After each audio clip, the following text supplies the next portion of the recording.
Hey, Pyle, you got a visitor over in the rec room. A visitor to see me? Yeah, but don't get too excited. She's the motherly type. The motherly type? I wonder who that could be.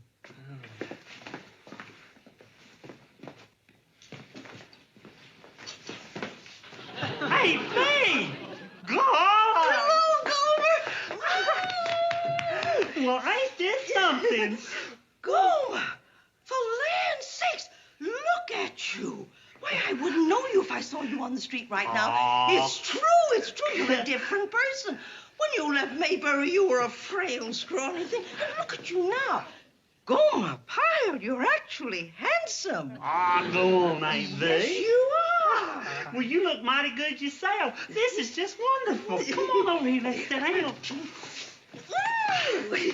What in the world are you doing here? Well, I'm on my way to Fresno. You remember my little niece, Judy May Olander? Uh-huh. Well, she's getting married. You don't say. Yes, and a good catch, too. The young fella's a butcher down at the supermarket. You know the kind of money they make. Of course, he's supposed to be a lovely person, too. Well, ain't that nice? Of course, at first I wasn't going to go, but Andy just insisted. He said I needed a vacation from my household chores. Uh-huh. So I thought I would make it a vacation, and I'd come and see you, too. Well, I'm sure glad you did. This is just wonderful. But tell me, how's everybody in Mayberry? Andy and Opie and the whole gang? Just fine. And I've got a lot of pictures. Gomer, would you have a little time? I thought maybe we could go to town, we could have dinner, then have a nice long talk. Well, I sure would like to, Aunt Bee, but I'm afraid I can't. You see, all the fellers are on pice, and I've got the barracks duty. Well, maybe I could go with you. We can talk while you do your barracks duties. Well, I don't suppose there'd be any harm in it. Today's Sunday, and there won't be anybody there. Yeah, I guess you could. Good. Oh, Gomer, I just can't get over how handsome you are. Well, so this is where you live, hmm? Yes, ma'am, and this is my bunk right here, and right next to it, my locker. Is that all the space you have? Gomer, I thought you'd have a room of your own by now. Oh, no, ma'am. You got to be a lot higher up than me for that. Oh, well, it's not much privacy, is there? No, ma'am, but it's friendly. It was hard for me to get used to at first, sharing a bedroom with so many other fellers, but now I just don't think I could sleep in a room by myself anymore. Well, well, guess people can get used to anything. Bill, now, what duties do you have to do? Well, I've got to mop the floor and dust the lockers and wash the windows and just generally spruce things up. Gomer, that's housework. Yes, ma'am, I guess you could call it that. You mean you do that all by yourself? Well, no, ma'am. Usually the fellers do their own, but like I said, they're out on pies, and I didn't have any other plans, so I'm doing it for them. You mean the boys have to do their own housework, along with all the marching and drilling and things? Well, yes, ma'am. It's all part of being a Marine. Well, for land's sakes, how long has this been going on? About 200 years, I guess. You think they'd spend a few extra dollars and get you boys a maid? Oh, Aunt Bee. Listen, you come over here and sit down on the bunk, and we can visit while I mop. What? Certainly not. You think I'm going to sit there and watch you do housework? I should say not. I'm going to help you. But, Aunt Bee, you can't do that. Gomer, don't argue. Get me a jacket or a sweater I can put over this dress, and something for my hair if you can find it, and then give me a mop. But, Aunt Bee... Gomer, don't argue. Just do as I say.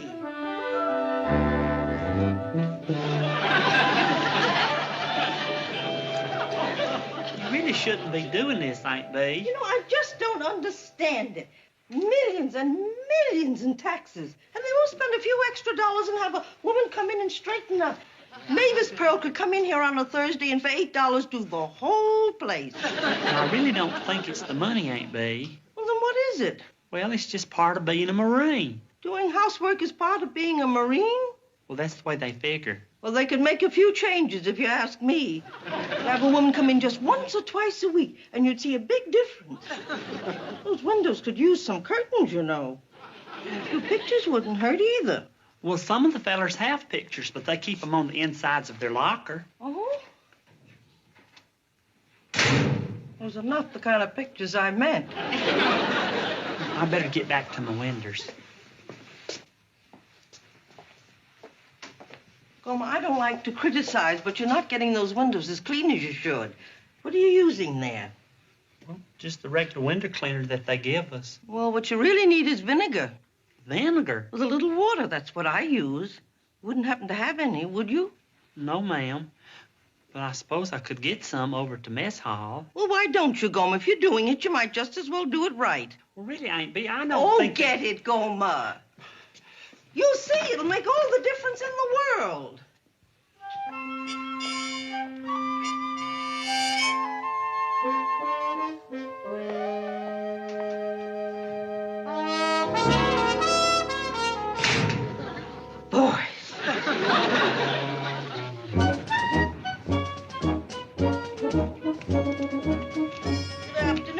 Lovely day, hmm? Yeah.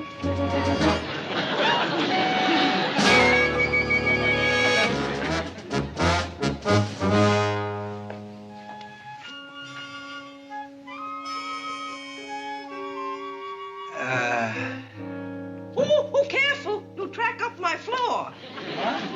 Who are you, madam? Well, I'm Miss Taylor. Who are you? Well, I'm Sergeant Carter. Would you answer me one question, please? What are you doing here? Well, I'm mopping the floor. You could see that. I don't mean that. I don't mean what are you doing here. I mean, what are you doing here in these barracks? Oh, I'm visiting. Visiting? With a mop? Oh, well, I didn't intend to mop. I'm just helping out my friend, Private First Class Gomer Pyle. Do you know him? Oh, yeah. So you're a friend of Pyle's, huh? Yes, a very dear friend. Oh, but see, look, you should have wiped your feet. Look at the marks you've left all over the wet part. You know, it's bad enough to have to do Madam, this once. Miss Taylor. Miss Taylor. What? Look, I don't want to seem rude or anything, but you'll really have to leave. Leave all this work for Gomer, I should say, not. Look, I'm sorry, but according to regulations... Aunt Bee, I got it. Oh, hey, Sergeant Carter. Oh, there you are, Pyle. Now, that's the way to come into a room. Yeah. Well, I was just talking to this lady here, Pyle. This civilian lady that you brought into the barracks. Well, then you met Aunt Bee. That's good, because I've written a lot about you in my letters back home. Pyle! Oh, so this is you, Sergeant Carter. Oh, I didn't realize that.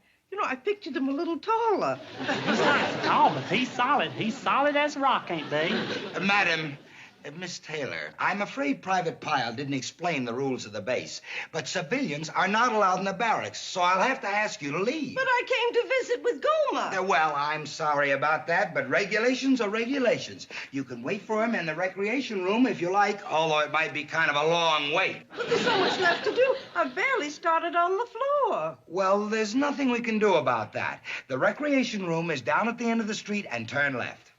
Oh, and one more thing, madam. You'll have to leave the jacket and cap here. Oh, yes. I'll help you, Aunt Bee. Well, Gomer, Thank you. I'll be waiting for you. I hope it won't be too long. I'll do my very best, Aunt Bee. Oh, dear, look what you're doing to the floor. Look, you're over there, the clean part. Goodbye, Miss Taylor. Pyle, you lame brain, you knucklehead. Do you realize how many regulations you've broken here? Well, let me count them off to you. 1, having a civilian in the barracks. 2, having a civilian woman in the barracks. 3, letting a civilian wear a Marine uniform. You've been in the Marines for 3 years, Pyle. When are you going to learn? When are you going to learn? What does it take to get through that thick skull of yours? What? Oh, Miss Taylor, did you forget something? No, but is there any trouble? I heard your voice and it sounded, well, rather angry. Oh, did it? Yes, there isn't anything wrong, is there? Really, it's nothing you need worry about, madam. Sergeant Carter talks to me a lot like this, Aunt Bee. It's no need for you to worry. Oh, I see. Well, I'll be waiting for you, Gomer. All right. Oh, what an awful mess.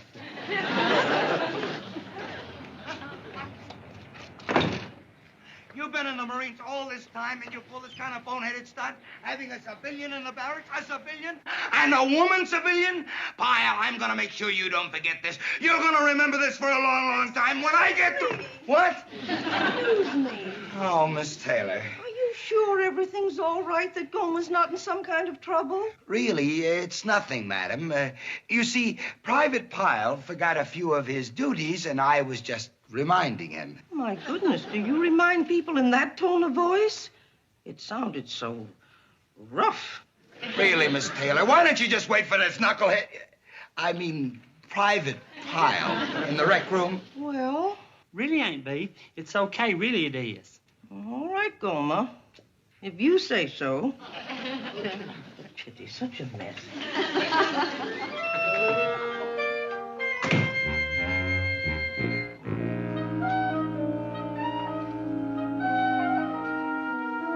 Now, Pyle, let me tell you what I got planned for you.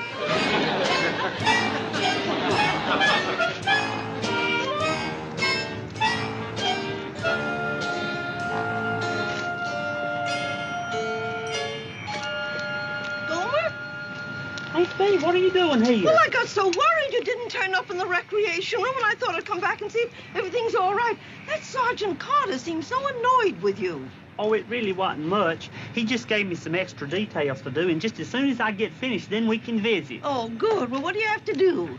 Well, for one thing, I've got to move this sand pile here over there. Oh, then what? Well, then I've got to move the sand pile there back over here. You mean move it back where it came from? Oh, goodness. Well, why do you have to do that? Because Sergeant Carter said so. Oh, Gomer, you being punished. Oh, it was because of me, wasn't it? Oh, no, ain't it? It wasn't Gomer. your fault. It wasn't your Gomer, fault. Right. Oh, Gomer, I'm so sorry. Miss Taylor, But you Miss should have Taylor. told me what. You're not supposed to talk to the men when they're on a detail. I came back. You see, the men would never get their work finished if they have civilians talking to I them. know, but Look, why don't you let me show you a shortcut to the gate? Oh. Now, you just go right down this road, right here, and it'll run right out to the main street where you can get yourself a bus. I'm sure you do want to take a bus, don't you?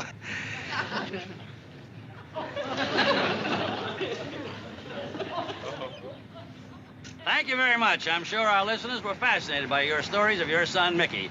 This is the Johnny Clark at Large show, talking to you from outside of the gate of Camp Henderson, where we've been interviewing friends and relatives of... Excuse me, madam, excuse me. Would you mind talking to us for a moment? What? Tell me, how did you enjoy your visit to Camp Henderson today? Well, not very much, I can tell you that. I've never been so shocked and surprised in all my life. I just came here to visit my old friend. Whoa, just a moment. You obviously have a great deal to tell us, but first, what is your name? B. Taylor. I just came to visit my friend, Private First Class Gomer Pyle. And then all of a sudden, this hollering, this screaming. I never heard anything like it in all my life. Whoa, wait a minute. Who was hollering and who was screaming? Sergeant Carter. Short, stocky man. I was having this quiet visit with Gomer, and in came this sergeant who started hollering. Sarge. You can't do this, and you can't be here, and you can't go there. Well, no. Who was he hollering and screaming at? At both of us, and I was just checking on Gomer there. And there he was by a sand pile. Moving the sand pile from one place to another place and then back again, not making any sense at all. And then he came along, and he just about pushed me down the road. No. Yes, he pushed me down the road. Oh, who pushed you? Sergeant Carter. Sergeant, I find that hard to believe. Well, he did. But it was the hollering and screaming that upset me. Why, back home, if a man behaved like that, we wouldn't have a thing to do with him. Well, it certainly is interesting, Miss Taylor. But you know, we're running out of time, and I would like to hear more about this. I'm sure our listeners would. I wonder if you'd like to appear on my TV show tomorrow night. Yes, are you going to be in town tomorrow night? Yes, I am. I'm coming back to see Gomer. Wonderful. Then I'll expect you on my television show. That winds it up for this afternoon, ladies and gentlemen. This is the Johnny Clark at Large show.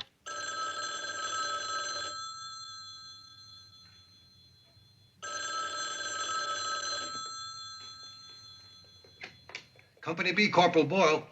Yes, sir. Colonel? Sir, I didn't push her. Yes, sir. I'll be right over on the double. But I didn't push her.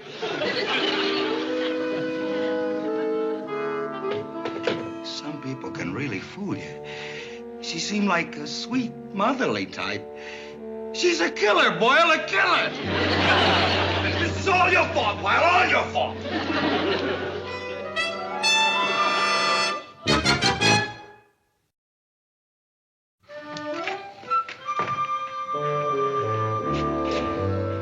Good morning, gentlemen. Time to get up. Rise and shine. Up, up, up. Come on, Rebelli. Up, up, up. Upsy daisy. Pyle. Pyle. It's 5:30. Time to get up. A new day is dawning. Pyle. Pyle. Oh, did you holler, Sergeant? No, I didn't holler, but I have been trying to get you up for a little while. Well, that must be the reason I didn't wake up. I'm used to getting up when you holler. Well, I didn't holler. Something wrong with your face, Sergeant? What do you mean? Well, your lips is spread out funny. I'm smiling, Pyle. Didn't you ever see anybody smile before? Oh, sure, but it looks kind of funny when you do it. Why don't you just get out of the sack, Pyle? All right, everybody. I'd like to see all of you gentlemen out on the street in 3 minutes. 3 minutes, fellows. Hurry it up. Hey, Sarge, what was that? What was that Mr. Nice Guy routine? Are you cracking up? No, I'm just getting in practice. Practice for what? For that Taylor dame. When she comes out here, I gotta show her a different Sergeant Carter before she goes on that TV show tonight. Oh. Yeah. After my little talk with the colonel, I got the definite feeling I better come up with something if I want to keep these stripes. Oh, is that what he suggested? A new image for Sergeant Carter? No, he didn't suggest it. It was my own idea. It's just for one day and to let dame blows. Can't kill you to keep smiling for one day. No, but it's liable to make me awfully sick.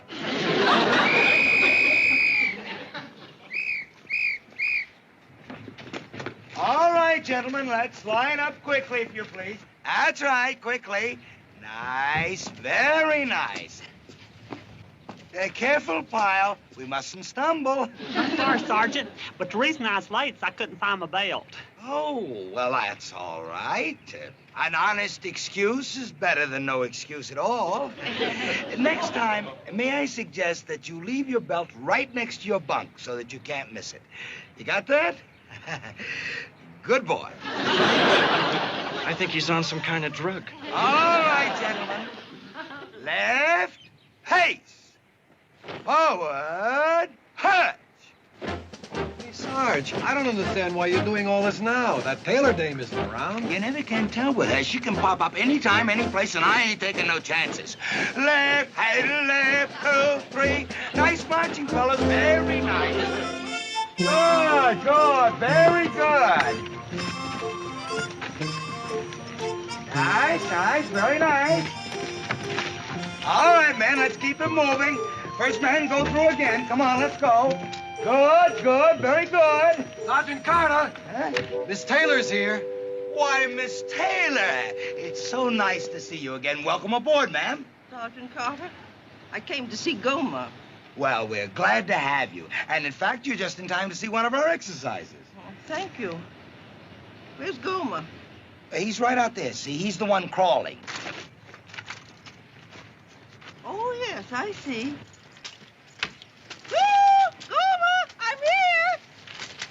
Hey, B. Oh, you knucklehead!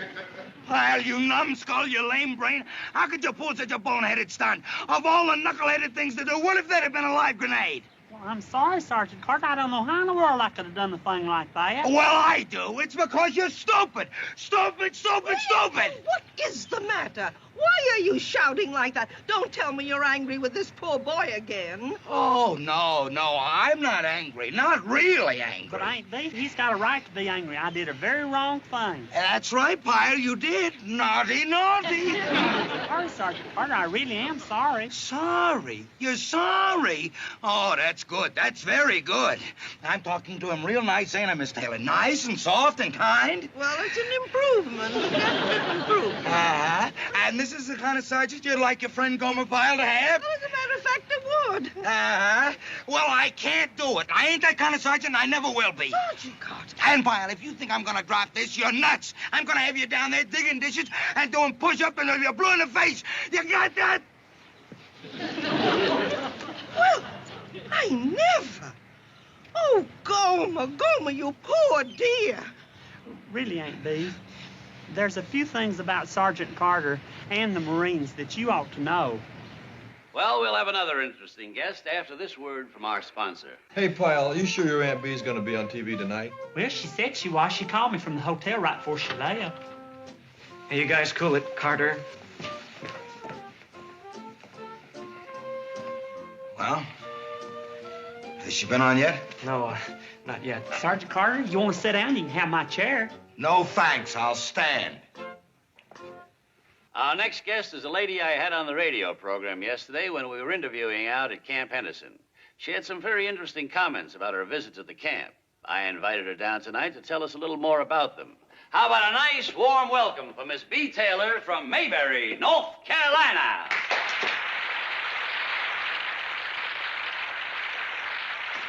Miss Taylor, back here. There you are. Well, here we go, Sarge. Yeah. More bark. Now, Miss Taylor, when we talked Look, yesterday... I want to set the record straight. What I said and did was what I thought was right, and no civilian's going to make me change my mind. Yes, I did. Quiet, Pyle. You As caused I enough recall, trouble. your complaint centered mainly around his sergeant, Sergeant Carter. That's right. You said he was unfair and unreasonable. You remember telling me that? Yes, I remember. Now, would you mind telling our audience your experience with his sergeant? Well, when I met Sergeant Carter, he The impressed me. Well, when I met Sergeant Carter, he just impressed me as a terribly ill-tempered man. He was shouting and yelling at my friend and ordering him to do things that were completely unnecessary. Acting like a tyrant, in other words. Yes. And when I went back today, the same thing happened again. There he was, shouting and yelling and screaming in a way that I thought was entirely uncalled for. So I got the impression of a totally unreasonable and impossible man. I see. However, later I did have a talk with Gomer, and he pointed out some things to me that I hadn't realized before. You see, I was judging things from a civilian point of view. And then Gomer pointed out that no matter how Sergeant Carter screams or yells, it's only to make him a better Marine. You mean Gomer doesn't mind the screaming and yelling? No, heavens no. He's used to it. He says whenever Sergeant Carter makes him move sand piles or do push-ups, it's only to help him to remember not to do the same wrong thing twice. Well, your Gomer certainly seems to have changed your mind for you. Well, apparently Sergeant Carter has to do what he's doing, otherwise he'd end up with a platoon full of knuckleheads. Hey, Sarge, she made a hero out of you. Bless her heart.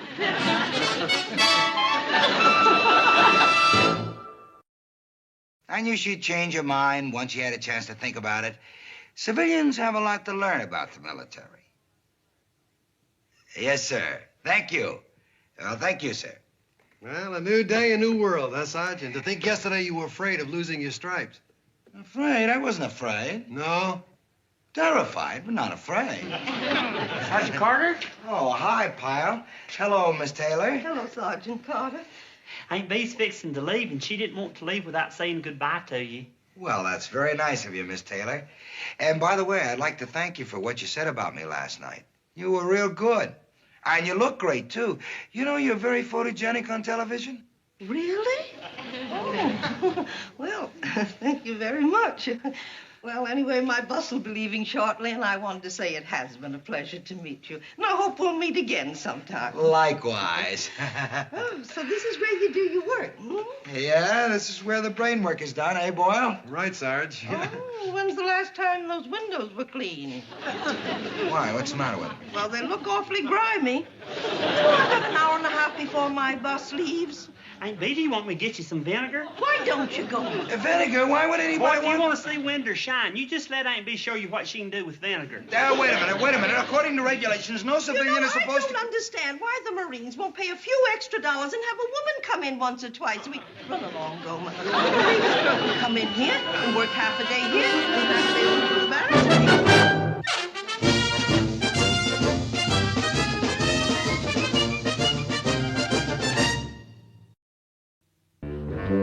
You know, Boyle, I've been thinking, by rights, you ought to pick a sergeant. Huh?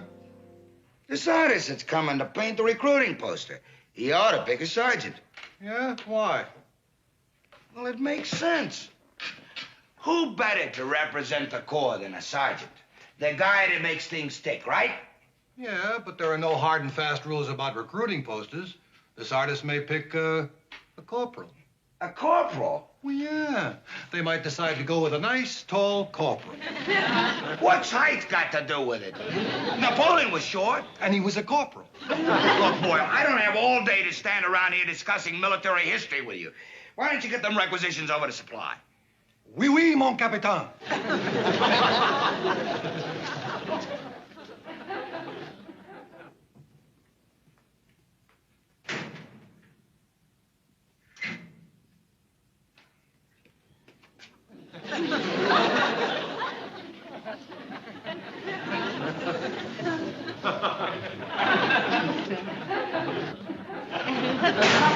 Now, what are you doing here? Well, you sent for me, Sergeant. I'm supposed to clean up the duty hut. Well, that don't give you the license to come around here sneaking up on people and spying on them. But I wasn't spying, Sergeant, honest. If you're wondering what I was doing, I was just checking out a cut on my chin. I got it shaving. Oh, that's a shame, Sergeant.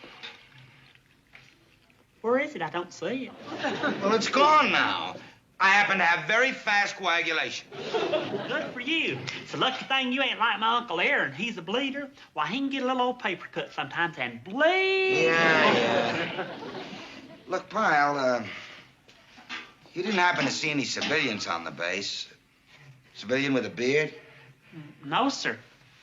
Well, there's an artist supposed to check in. He's gonna paint the new recruiting poster. Yes, sir, I heard. I hear they're gonna pick somebody right here on the base. Yes, sir, I heard. I wonder who they'll pick. I don't know. My guess is a non-commissioned officer. I mean, who else, huh? A sergeant?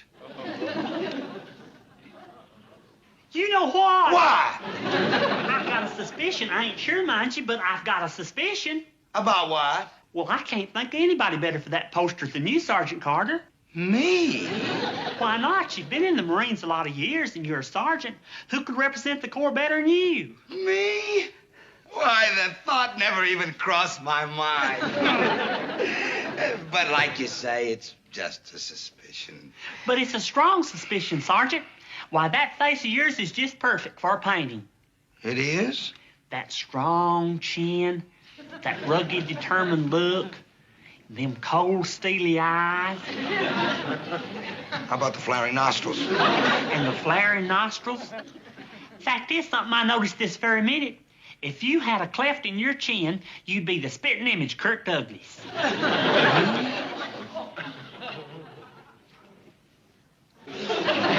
Kirk Douglas! Kirk Douglas! I don't know why in the world I never have noticed that before. He's always been one of my favorites, and he looks just like you do. I don't know why. Hey, wait a minute. What are you doing? Well, clean it up like I'm supposed to. Are you kidding? A man with your intelligence shouldn't be doing janitor work. Go, my boy. Relax.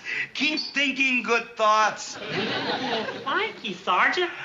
Thank you, thank you, thank you. Kirk Douglas! Kirk Douglas!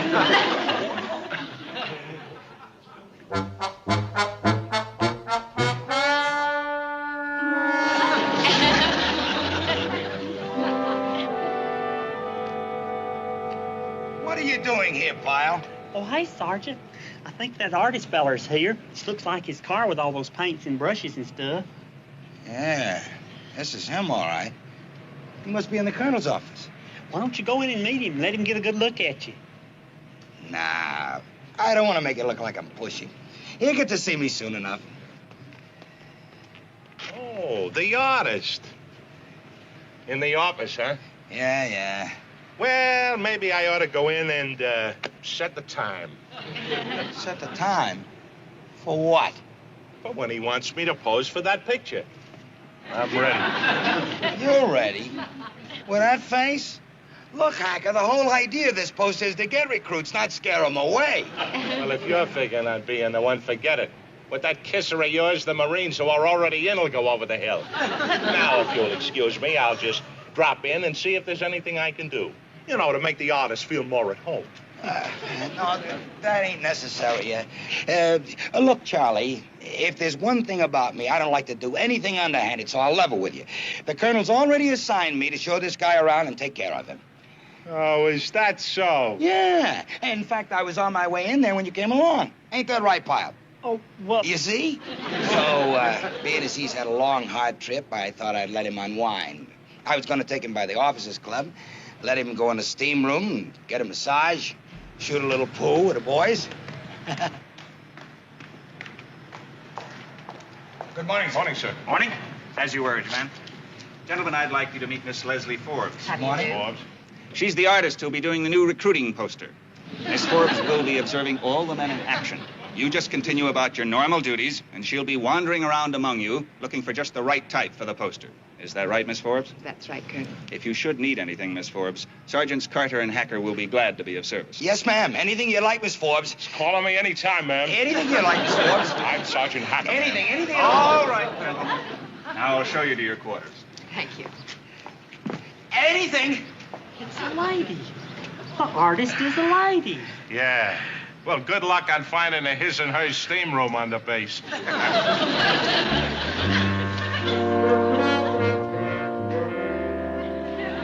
What's up, Sarge? We don't have any dress parade scheduled for today, do we? Is it a special guard detail? Is something doing up at headquarters? You're sitting on my gloves.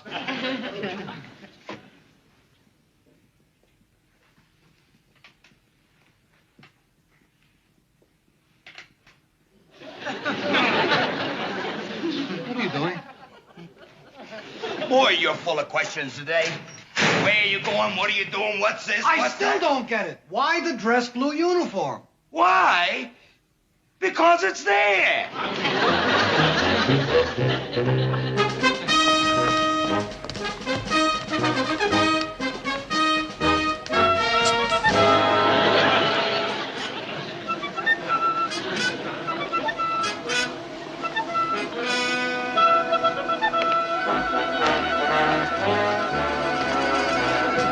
Look, Hacker, that uniform ain't gonna help you. You're still stuck with that face. Look who's talking. If I had a puss like yours... As you were. Why the dress blues, gentlemen? I don't recall any dress parade scheduled for today. There wasn't, sir? We must have been misinformed, Sergeant Hacker. Obviously, Sergeant Carter. Oh, good. You ready? Good morning, gentlemen. Morning, Miss Forbes. Sergeant Hacker here. Carter, Sergeant Carter. Anything I can do for you, ma'am. Anything. I was just taking Miss Forbes to lunch. Where are we eating? I thought right here at the Officers Club. Wonderful. Goodbye, Sergeants. Hacker, ma'am. Carter. You know what, Hacker? You look stupid.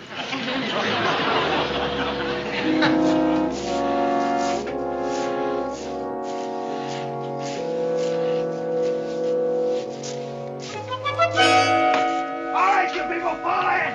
Come on the double. Move. If memory serves me, exactly 10 minutes ago, I gave you people an order to police up this area. Now, it seems to me, in 10 minutes, a platoon of big, strong, able-bodied Marines like yourself could do the job. But is the job done? No. And do you know why it ain't done? Because you men are derelict in your duties. Very derelict. And who is the derelictest of them all? You. Let me remind you that policing an area is no different than any other Marine Corps operation. You gotta do it like you mean it. With muscle, with esprit de corps, with gung-ho. And that goes for the rest of you. Just remember, when you are picking up them cigarette butts, your conduct reflects on the entire Marine Corps. From the halls of Montezuma to the shores of Tripoli.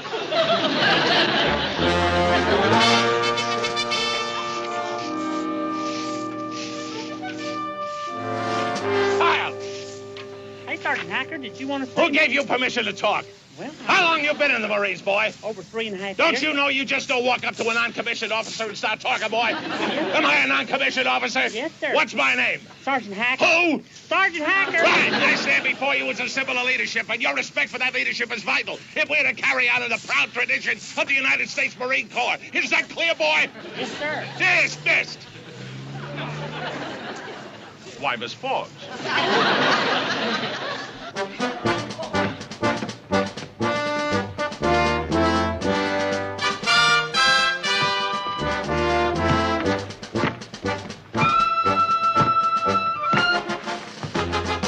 Just what do you think you're doing, Private?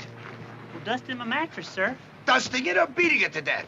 Oh, well, I always like to give him a mattress a good whack, and he says the only way you can get all the dirt out. Have you forgotten why you're in the Corps, Private? You're here to protect this great country of ours, whose taxpayers have banded together to pay for your equipment. And protecting that equipment is as important as any battle.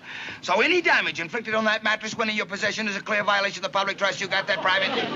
Yes or what? Any damage inflicted on this mattress while in my possession is a clear violation of public trust. Right, carry on.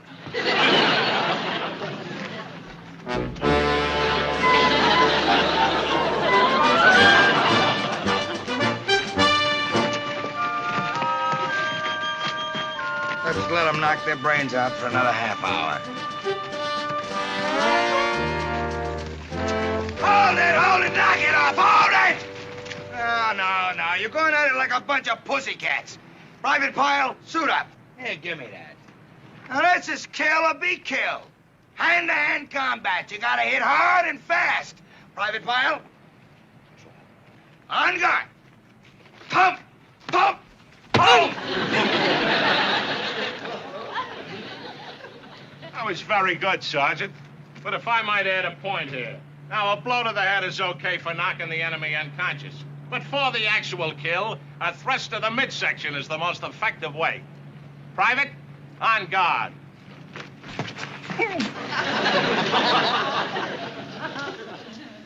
Agreed? Well, why don't we ask the private which one is the most effective? Private, which one? Well,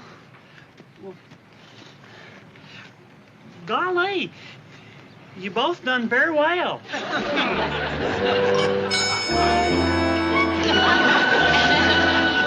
Come in, Miss Forbes. Come in. Please, sit down. Thank you. Well, how goes the search for your Marine? Well, actually, the search is over. I've chosen my subject, and I'm ready to start to work. Well, that's fine. May I ask who the lucky Marine is? He's a private first class. His name is Pyle. Gomer Pyle? Oh, is that his first name? Anyway, I think he's just perfect for the poster. Would you mind telling me why you selected this particular man? Well, to me, he epitomizes the Marines. He's tough as nails. Pyle? I've seen him bellowed at, badgered, knocked about, but no matter what those sergeants throw at him, he takes it all without flinching. Well, as long as you're enthusiastic about him, I'll arrange to have him relieved of his duties temporarily so he can pose for you. Oh, no, Colonel, please, I'd rather you wouldn't. A posed picture always comes out looking just like that, posed. I'd like to just follow him and sketch him without his knowing about it.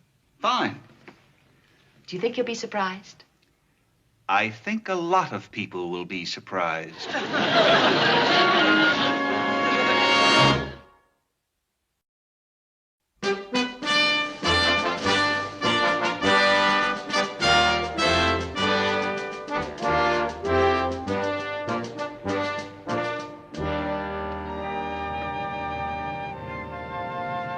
Sergeant Carter. Psst, Sergeant Carter. What, Pyle? You won't believe this, Sergeant. You just won't believe this. Believe what? That Miss Forbes, she's over there starting to draw. I told you you'd be the one she'd pick. Yeah. How about that? It's a strange way to go about it, though. I thought she'd want me to pose for her like all them artists do. I guess she just wants to catch you in action. You know, that's what the Marines are known for, is action. Yeah, that must be it. Okay, if that's what she wants, that's what she'll get.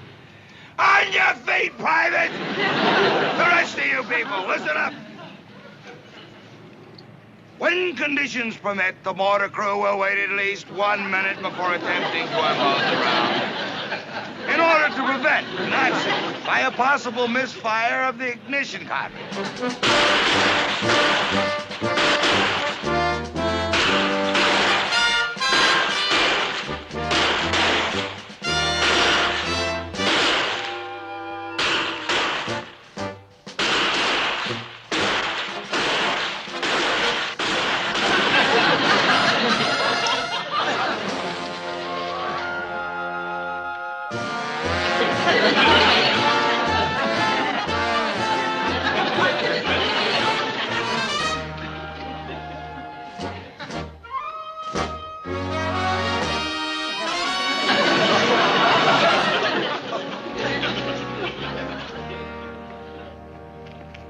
Hey, Charlie, you're not going to chow, are you?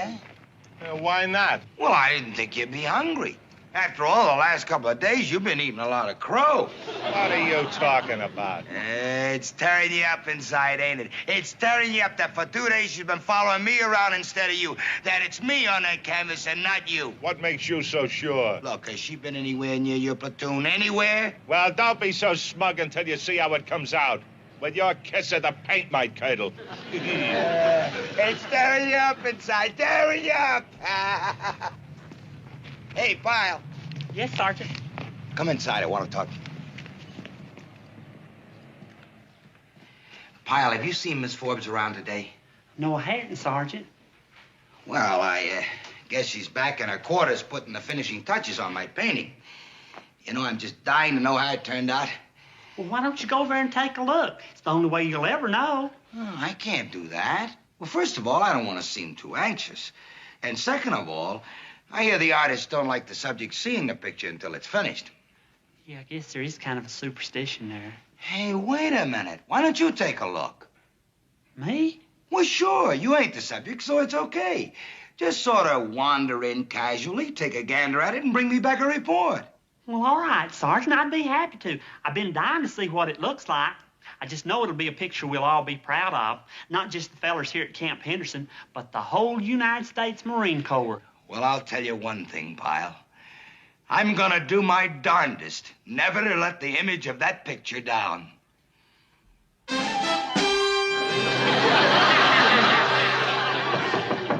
in. Hey, Miss Forbes. Why, hello, Gomer. Hope you don't mind my dropping by like this. I know how busy you are. It's quite all right. I'm glad you did. Thank you, ma'am. You want to see the painting, don't you? Could I, ma'am? Well, I was planning to give everyone a preview peek tomorrow, but I don't see why you can't see it now. You, of all people. Well, it's real kind of you, ma'am. Ever since you started this painting, I've just been chomping at the bit to take a look at it. Oh, Lordy, it's me. Do you like it? Well, you painted me. That's me up there in that picture. Why did you paint me? Why me? Something wrong? Don't you like it? Oh, Miss Forbes, I don't know how to tell you this. What is it, Gomer? Well, I appreciate you picking me as the one. I'm really proud that you did, but there's somebody else that's been in the Marines a lot longer than I have, and he's the one that should be up there, not me. What do you mean? Well, it's my sergeant, ma'am, Sergeant Carter. Golly, all the time that you was following us around, I assumed it was him. And what's worse is, well, he assumed it was him. Believe me, he represents the Marines a lot better than I can. Well, I understand your feelings about your sergeant, Gomer, but I found you to be a better subject for the poster. Oh, my, oh, my. Sergeant Carter's gonna have a fit. He's gonna have a real fit. He was really counting on this. In fact, he's the one that sent me over here to find out how his painting turned out and then give him a full report on it. Oh, I don't know how I'm ever gonna face him. Ever since I've been in the Marines, I've been under his watchful eye. He's the one that made a Marine out of me. And now for me to get all the glory instead of him? Oh, I think I may run away.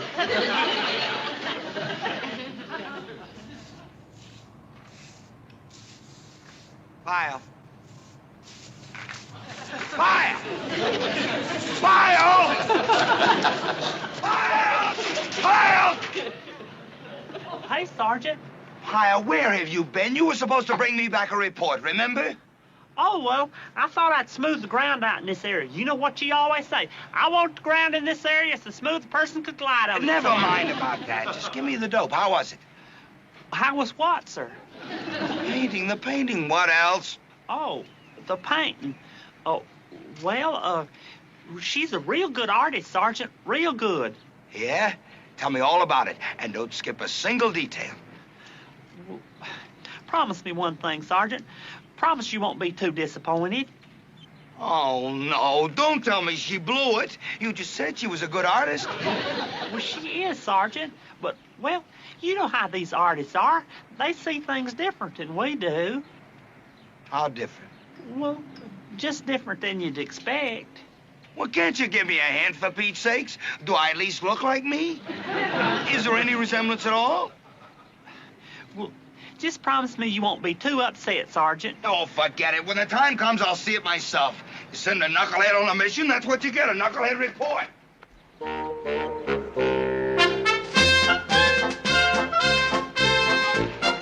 At ease.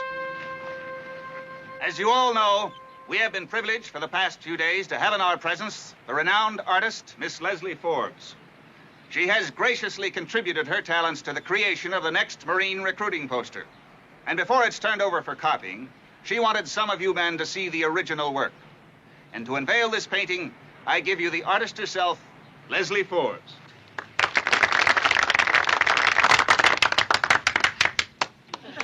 Thank you, Colonel Gray. And thank all you men for your cooperation during my stay here. It's been my privilege to be among you. I hope you like what I've done. And now for your approval, here is the picture for the new Marine recruiting poster.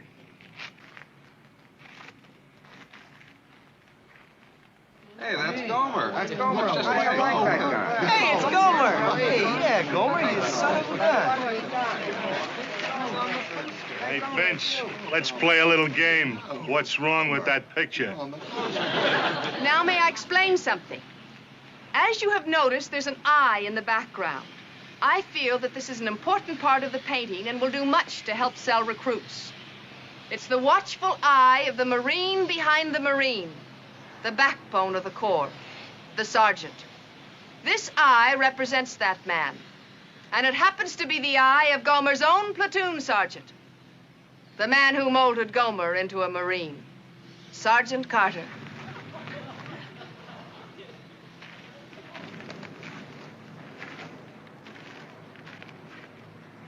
Is that my eye, really? Yes, it is. I think it makes the picture.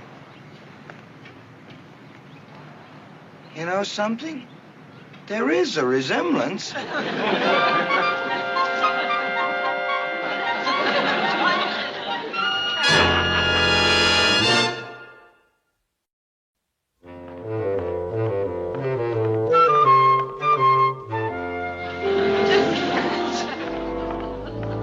Hey, Sergeant. Oh, hi, Pyle. Look, they got our poster out. Golly, sure looks smart. Makes you real proud, don't it? Yeah, it's really something. Kind of inspiring, ain't it? In case you didn't notice, that's me.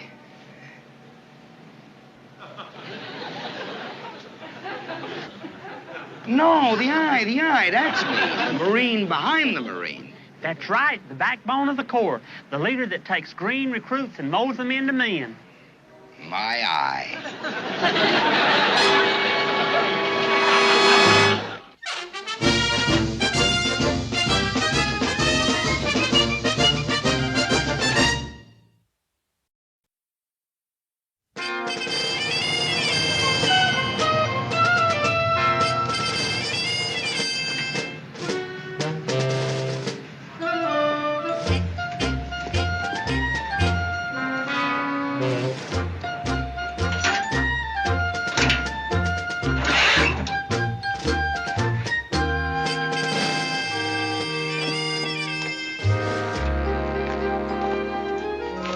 Luann, I can't tell you how good it is to hear your voice. I just can't tell you how good it is. And have you been a good boy while I've been gone? All right, straighten up that line, look sharp. Okay, you knuckleheads, let's hit it. 10, hut! Heads in, elbows to the sides. Freeze! Let's look sharp now, eyes straight ahead. I don't want to see a muscle move. What'd you say, Luann? Don't even breathe. Do you read me? You taking a sunbath, Mason? Button it, button it. Where's your cap? I left it in the truck. You see, I thought that... Oh, you thought. We have a thinker in the group. Look, Spinoza, I do all the thinking around here. You got that? If I catch you without that cap again, I'll put it on for you. And if I put it on for you, it's gonna take a plumber to get it off.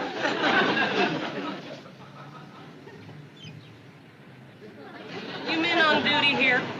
Well, no, not exactly. Then shove off! Move it! Move it! All right, now hear this. Why, it's been the lonesomest 3 weeks, 4.5 days that I can remember. Actually, Gomer, I must confess, I missed you, too. Shazam! See you tonight at the Bluebird Cafe about 7:30? I can hardly wait. Check into Barracks A, stow your gear, and report to the company office at 1700. Dismissed. Bye, Luann.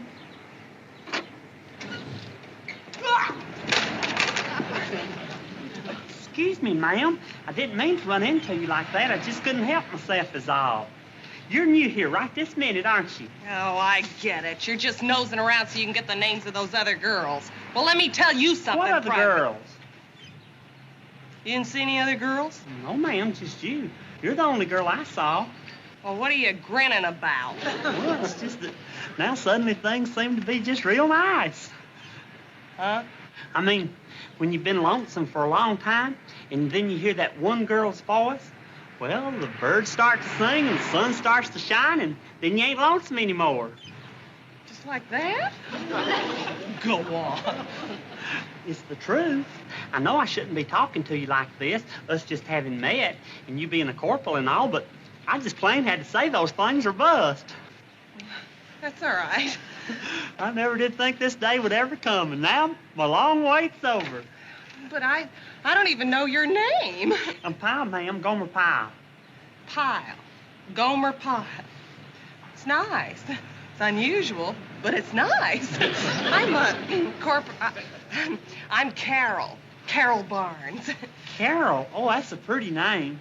You really think so? Uh-huh. The fact is, there was a girl back home by the name of Carol, and I always did think it was one of the prettiest names around. Oh, and just, where would back home be? Mayberry, North Carolina. It's just a little bitty town about 30 miles outside of Raleigh. Oh, I just love little bitty towns. They're so friendly. Howdy, neighbor, and all that. Howdy, neighbor. Howdy. Sure glad to meet you, and I just know you're going to love it here. I'm sure I will. There's so many nice places to go in case you get lonesome, like the Bluebird Cafe. That's right down there in the middle of town. Bluebird Cafe? Fact is, I'm going to be there myself tonight. All by yourself? I hope not for long. Aren't you taking an awful lot for granted? Well, I sure hope I see you again real soon, ma'am. Well, you never can tell. Ta-ta.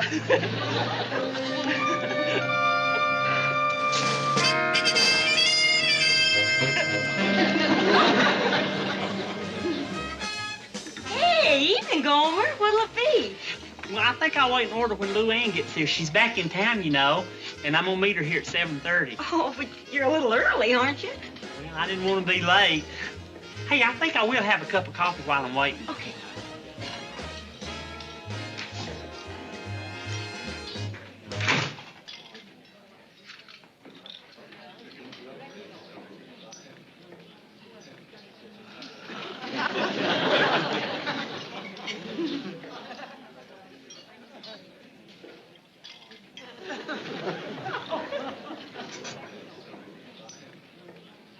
Oh, hi there. Hey, Corporal. All by yourself again, huh? Well, no, not exactly. Oh, you don't have to pretend, Gomer, not with me. I know what it is to be alone. Oh, but I'm not alone, not now. Of course you're not, and neither am I, because we're together. But, Corporal, don't you see? Carol. Well, Carol, what I'm trying to say We can't is... talk here, Gomer. Not really. I've got my car outside, and there's a lovely movie at the drive-in. Come on, you don't have to be embarrassed with me. After all, we're friends now. But, Corporal, what I'm trying to tell you I is... told you, not Corporal. Tonight I'm Carol Barnes. Woman.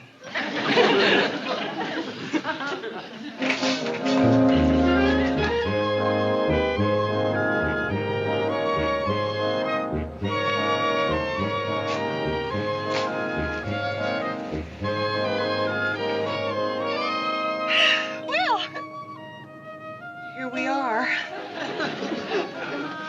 Oh, well, if you excuse me a minute, I'll go get some popcorn. Would you like some? We'll share. Phone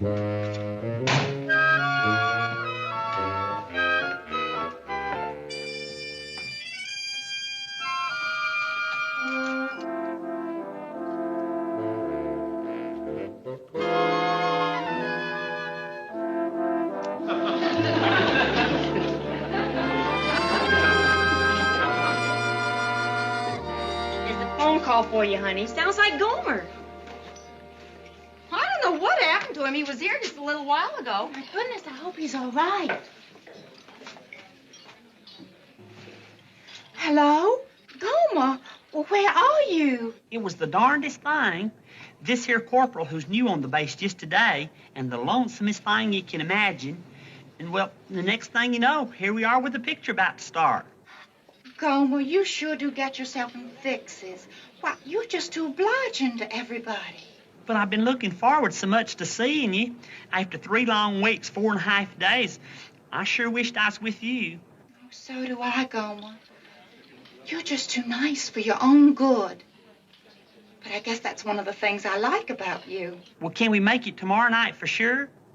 At 7? And you will excuse me for tonight, won't you, Luann? Okay, fine. Well, bye.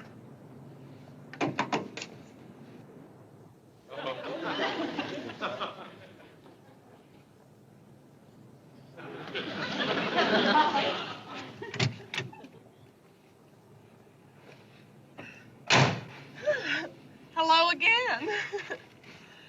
Oh, you got back just in time. You want some popcorn? No, thank you. Will you hold it for me for a minute? Mm-hmm. What are you doing? Speaker, we want to hear the movie, don't we? Thank you. Hey, look, it's a Roadrunner cartoon. It's my favorite. I've seen this one before, though, but I don't mind seeing it again. In this one, there's a fox, and he thinks he can make a delicious dinner out of the Roadrunner. So what he does is... Oh, I better not take it to the end and just ruin it for you. Yeah. Gee, Gomer, this morning we were complete strangers, and now tonight, here we are together watching a Roadrunner cartoon.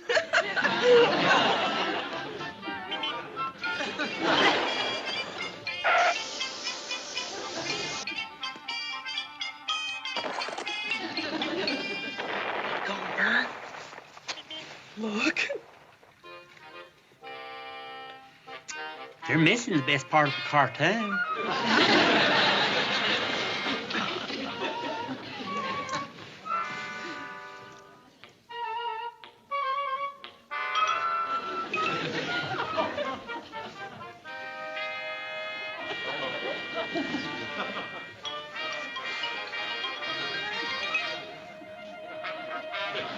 Boy, just look at him go. Nobody can ever catch him. He just zips up the road and then zips back down again.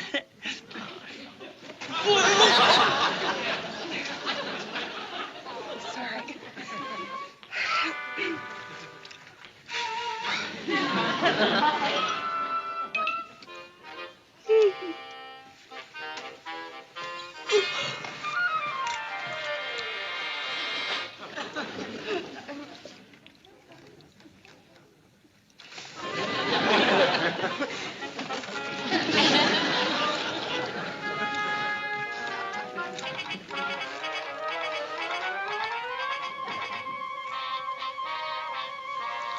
Boy, just look at him sitting there. Was you dozing off? Don't you like the picture?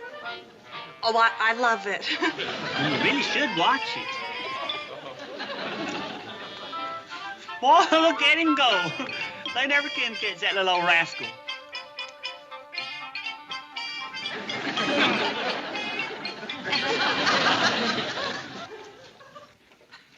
So tonight you're here first.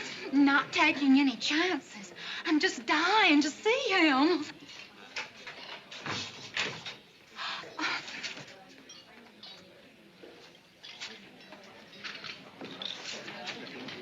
I was hoping hoping I'd find you here. What do you say, Gomer? You want to take in another drive-in movie tonight? Or better still, why don't we find some quiet little place where we can go dancing? That'd be a lot cozier. But, Corporal? Oh, we don't have to decide right now. I tell you what, why don't we sit down and have a bite to eat, and then we can make our plans. Oh, I'm so glad we bumped into each other. It's fate, Gomer, that's what it is. Fate.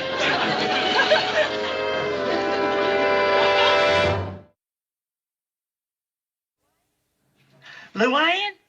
Well, glory be. I've been trying to get you for the last 2 days, but either you don't answer or your line's been busy. Who is this speaking, please?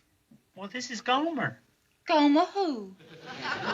Luann, I don't blame you for being mad. There's been an awful mix-up, and I just got to talk to you. Well, I doubt very much if that's possible. I only answered the phone to tell you that I don't wish to speak to you. Goodbye, Mr. Pyle. Wait a minute, Luann. Don't hang up. Listen, couldn't we get together for just a little bit and let me explain everything? I'm sorry, but I have a very crowded schedule. Couldn't you see me for just a little bit, please? Well, actually, I do seem to have tonight open. That's great. Then we can meet and talk. Uh-huh. I believe a man should be given a chance to prove his innocence. That's real nice of you, Luann, real nice. It's the American way. 7 o'clock at the Bluebird? Well, I'll see you then. Bye.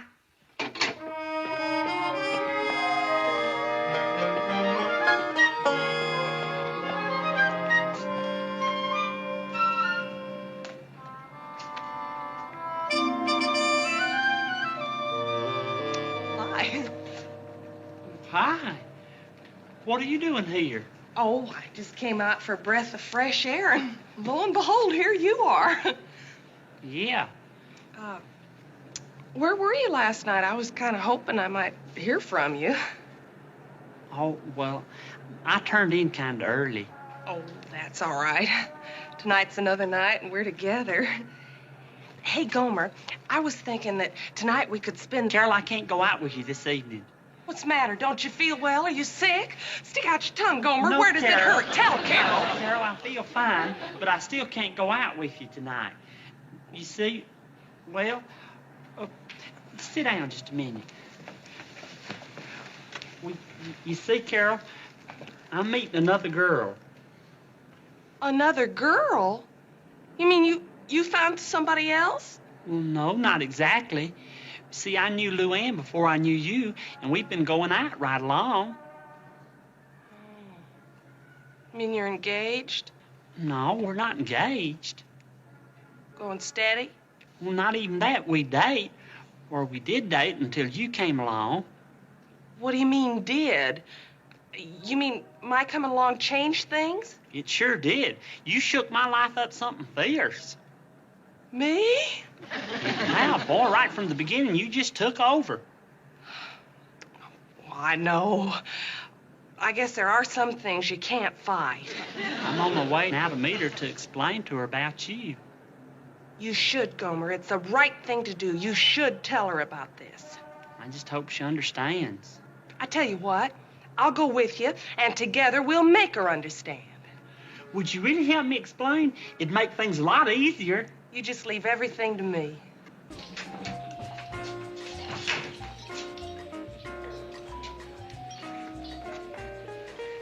Hey, Luann. Luann, this is Corporal Carol Barnes. Carol, this is Luann Poovie. Hi, Miss Poovie. Well, it seems to me that three's a crowd. Wait a minute, Luann. You got it all wrong. Carol came here to help me explain things to you. That's right. So please don't go, please. This whole thing has been one great big misunderstanding. So let's see where to start. Well, I guess the best place to begin is at the beginning. Well, to begin with... Hey, Gomer, why don't you let me talk to her? You know, woman to woman. You see, Miss Poovie, Luann, when I met Gomer, I didn't know about you two. And, well, naturally, when two women want the same man, one of them's got to lose. And what I'm trying to say is, the way I used to handle it was just to bow out gracefully without creating a scene or getting hysterical. And That's the best way to handle it. So, cheer up. I bet you the next time you'll be a winner. Carol, are you I don't telling me that Gomer prefers you? Say no more. I see. Well, no, you don't. I thank you for being so truthful to me. Oh, you're very welcome, Luann. But, Luann... Goodbye, Mr. Pyle. Forever. Wait a minute, Luann. You've got it all wrong. Gomer? Gomer, now that wasn't so bad, was it? Why did you say those things to her? Well, you didn't seem to be able to tell her that there was something between us, so I did it for you. But, Carol, I thought you came here to tell her that there was nothing between us. It's so much easier on her that way. What'd you say? That there's nothing between us, 'cause there ain't. Don't you see? Luann's my best girl. That's what I've been trying to tell you for the last couple of days, but you just never would give me the chance. I'm really sorry that it had to get to this point. You mean it's always been her? Ever since the first time I set eyes on Luann, I knew that there was nobody else like her. I never even dreamed she'd go out with me, but she did. And then we got to liking each other more and more and understanding each other, and we was just two people that was happy to be together. It didn't matter where we were or what we was doing. The main thing was that we was just together. Of course, I'm very flattered that you was interested in me, too. Of course, I don't know why. An attractive girl like you ought to have a lot of boyfriends. You mean you don't? Well, then you should have. There's no reason in the world that you shouldn't have lots of fellers. You're nice looking, and you've got a real good personality. Of course, there is one suggestion I could make. Well, if we was to go out together again, which we can't, 'cause I'm already spoke for, then, well, I'd like to be the one to arrange things. I mean, I'd like to pick the place to go to, and I'd like to drive, but most of all, I'd like to be the one to do the asking. What you mean is I come on kind of strong. Well, all I know is when I'm out with Luann, I feel real important. I mean, she always lets me lead the way, and it makes me feel real good to open doors for her and to take her arm when we cross the street, things like that. I don't think I could ever do that. I sure didn't get to be a corporal that way. Well, you was a girl before you was a corporal.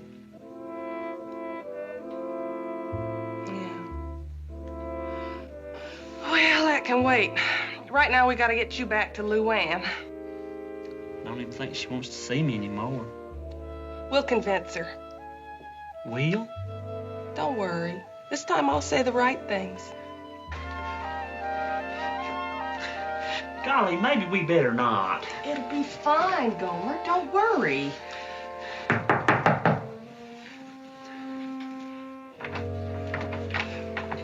Hey, Luann. Miss Poovie, to you. Besides, I thought I'd made myself... Luann, this was my idea. Can we come in, please? I'd rather you didn't. Luann, back at the Bluebird Cafe, I said some things that I think need correcting. There's nothing to correct. It's all quite clear. Besides, I'm no longer interested in Mr. Pyle. He has toyed with my affections for the last time. But I wasn't toying with your affections, honest. I beg your pardon, Mr. Pyle. You most certainly I was all trying to Look, I can clear this whole thing up if you just give me a minute to explain. There's no need to explain. You made yourself quite clear at our earlier meeting. You were the victor. Take your spoils and go. You're not listening, dear. He wants you. It's too late now. How would you like a shot right in the biscuit? As you were, Marine. You, open up. Your marine tactics don't... Now! You, in there. But I don't... Move it, move it, move it. All right, now hear this, and hear it good. You, Private, over there. But I don't... On the double, on the double, on the double. And you, Miss Poovie, join him. But you can't... Secure the chatter. Move it, move it, move it, move it. All right, at ease. Both. If you two don't know how to square away this foul up, I do. You prize it. You will put your arm around her, and that's an order. And you will put your head on his shoulder. Get with it. And keep it there.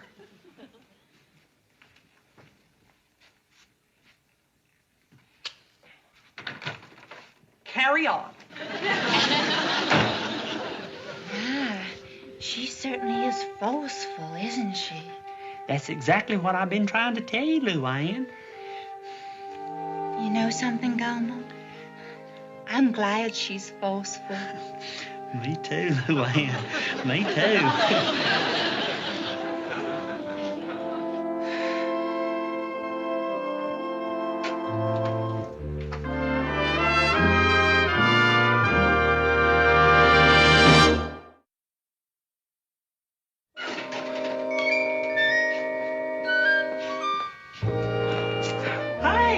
Gomer. Sure is nice to see you again, and I want to thank you for what you did last night. Oh, it was nothing. Oh, it was plenty. Luann understands everything now, and things are fine between us.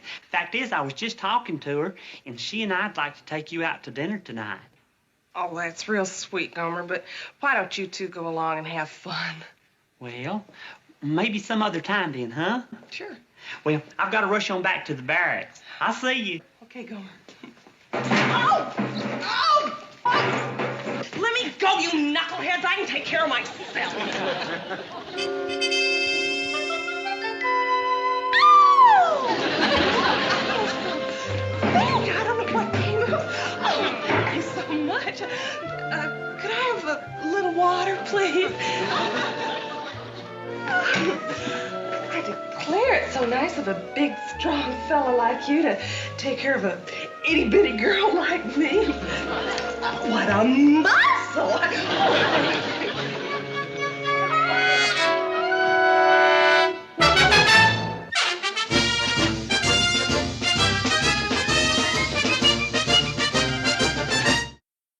He wasn't on our previous rosters.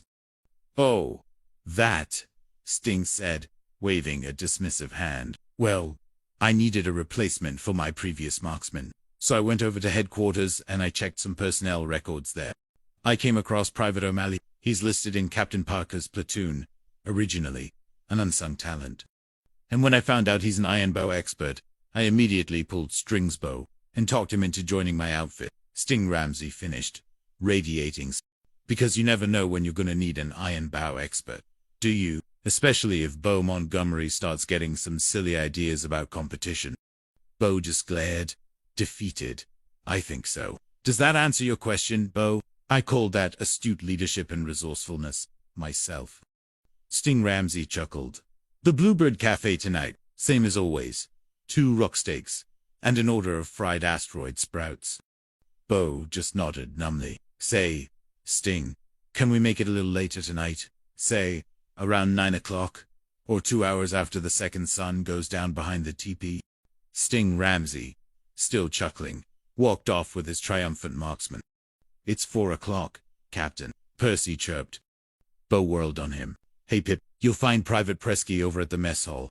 Tell him I owe him a bar of 10 credits, and get that archaic equipment back to the recreation hub. On the double, move it. Percy jumped, startled by the sudden outburst. Oh, he looked deflated, then scurried off. Bo slammed his fist on a table.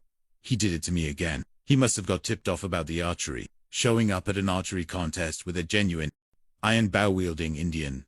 Funny. Very funny. There's got to be a leak in this organization. And when I find out who... Just then, Percy Pippin reappeared, a slight bounce to his step. Hey, Captain. Captain. Well, what are you doing here? I told you to pick up that dough from Presky. Oh, I did, Captain. Here it is, Percy said, presenting a 10-credit chip. And I took all that archery equipment back to the recreation hub. Already? Bo demanded, startled. Well, you just took off a few segments ago. Well, the captain told me to do it on the double. Percy explained, a flash of innocent pride. And that's just what I've done in my room every step of the way. I had to run. Bo stared at Percy, a vague, nascent thought stirring in his overstressed mind. What's this? He pointed to a datapad in Percy's hand. Well, that's the holoflick schedule, Captain, Percy said. Colonel Ramsey brought it over and wanted to give it to you personally, but I explained you was out getting the archery equipment, and you really couldn't be bothered, as it was very important and confidential. Bo's eye twitched. Wow. Oh, did we explain to him that I was up to something? So that's why I knew it. I knew there had to be a big mouth somewhere. I might have known it was Pippin. Pippin, you were in for it. You see this. Bo snatched the schedule. Take a good look at it, because that's all you're going to be seeing for a whole galactic cycle. You're going to scrub down this entire rec hub. You're going to scrub down the barracks, the mess hall, the training range. My one chance to clap back at Ramsey. Percy flinched, but then his eyes widened. Did you say, Captain, that I ran to the mess hall, the rec hub, and back? I went really, really fast. I did. Would you mind? Pippin, Bo seethed. You're going to have raw hands and knees and feet, scrubbing for a cycle. But, Captain, don't you see? Percy insisted, practically vibrating with excitement. That's over 1.5 miles of running, there and back. So, well, I ran it in less than 9 minutes. Captain, I did. All that way, less than 9 minutes. Bo stopped, his rage momentarily forgotten, and stared at Percy. Over 1.5 miles.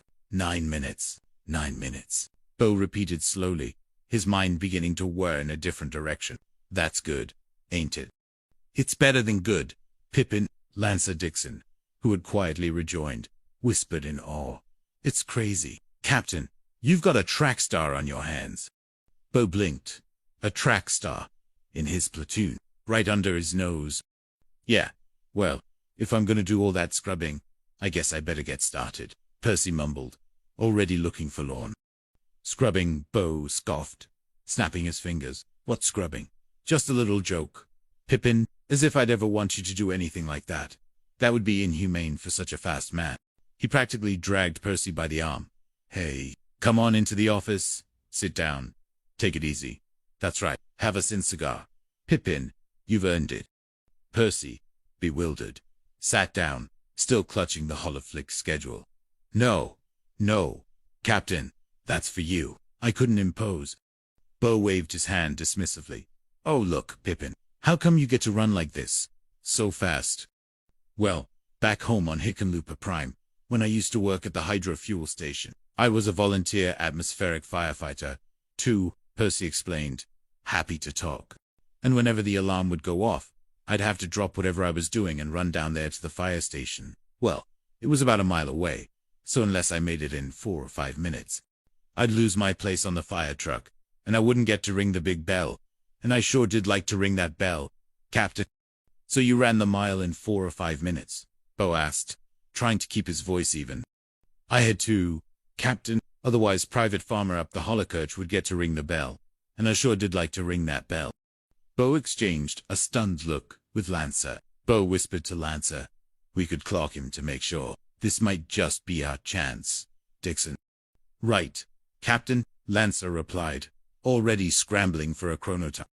Now, look, Pippinbow said, turning back to Percy, his voice low and conspiratorial. Get back to the barracks and get some rest. Then meet us here tonight at 8 o'clock. Right after dark. Only, don't tell nobody about this. Nobody. Pippin, this is a very big secret. Right, Captain. Percy saluted smartly, his eyes shining with newfound purpose.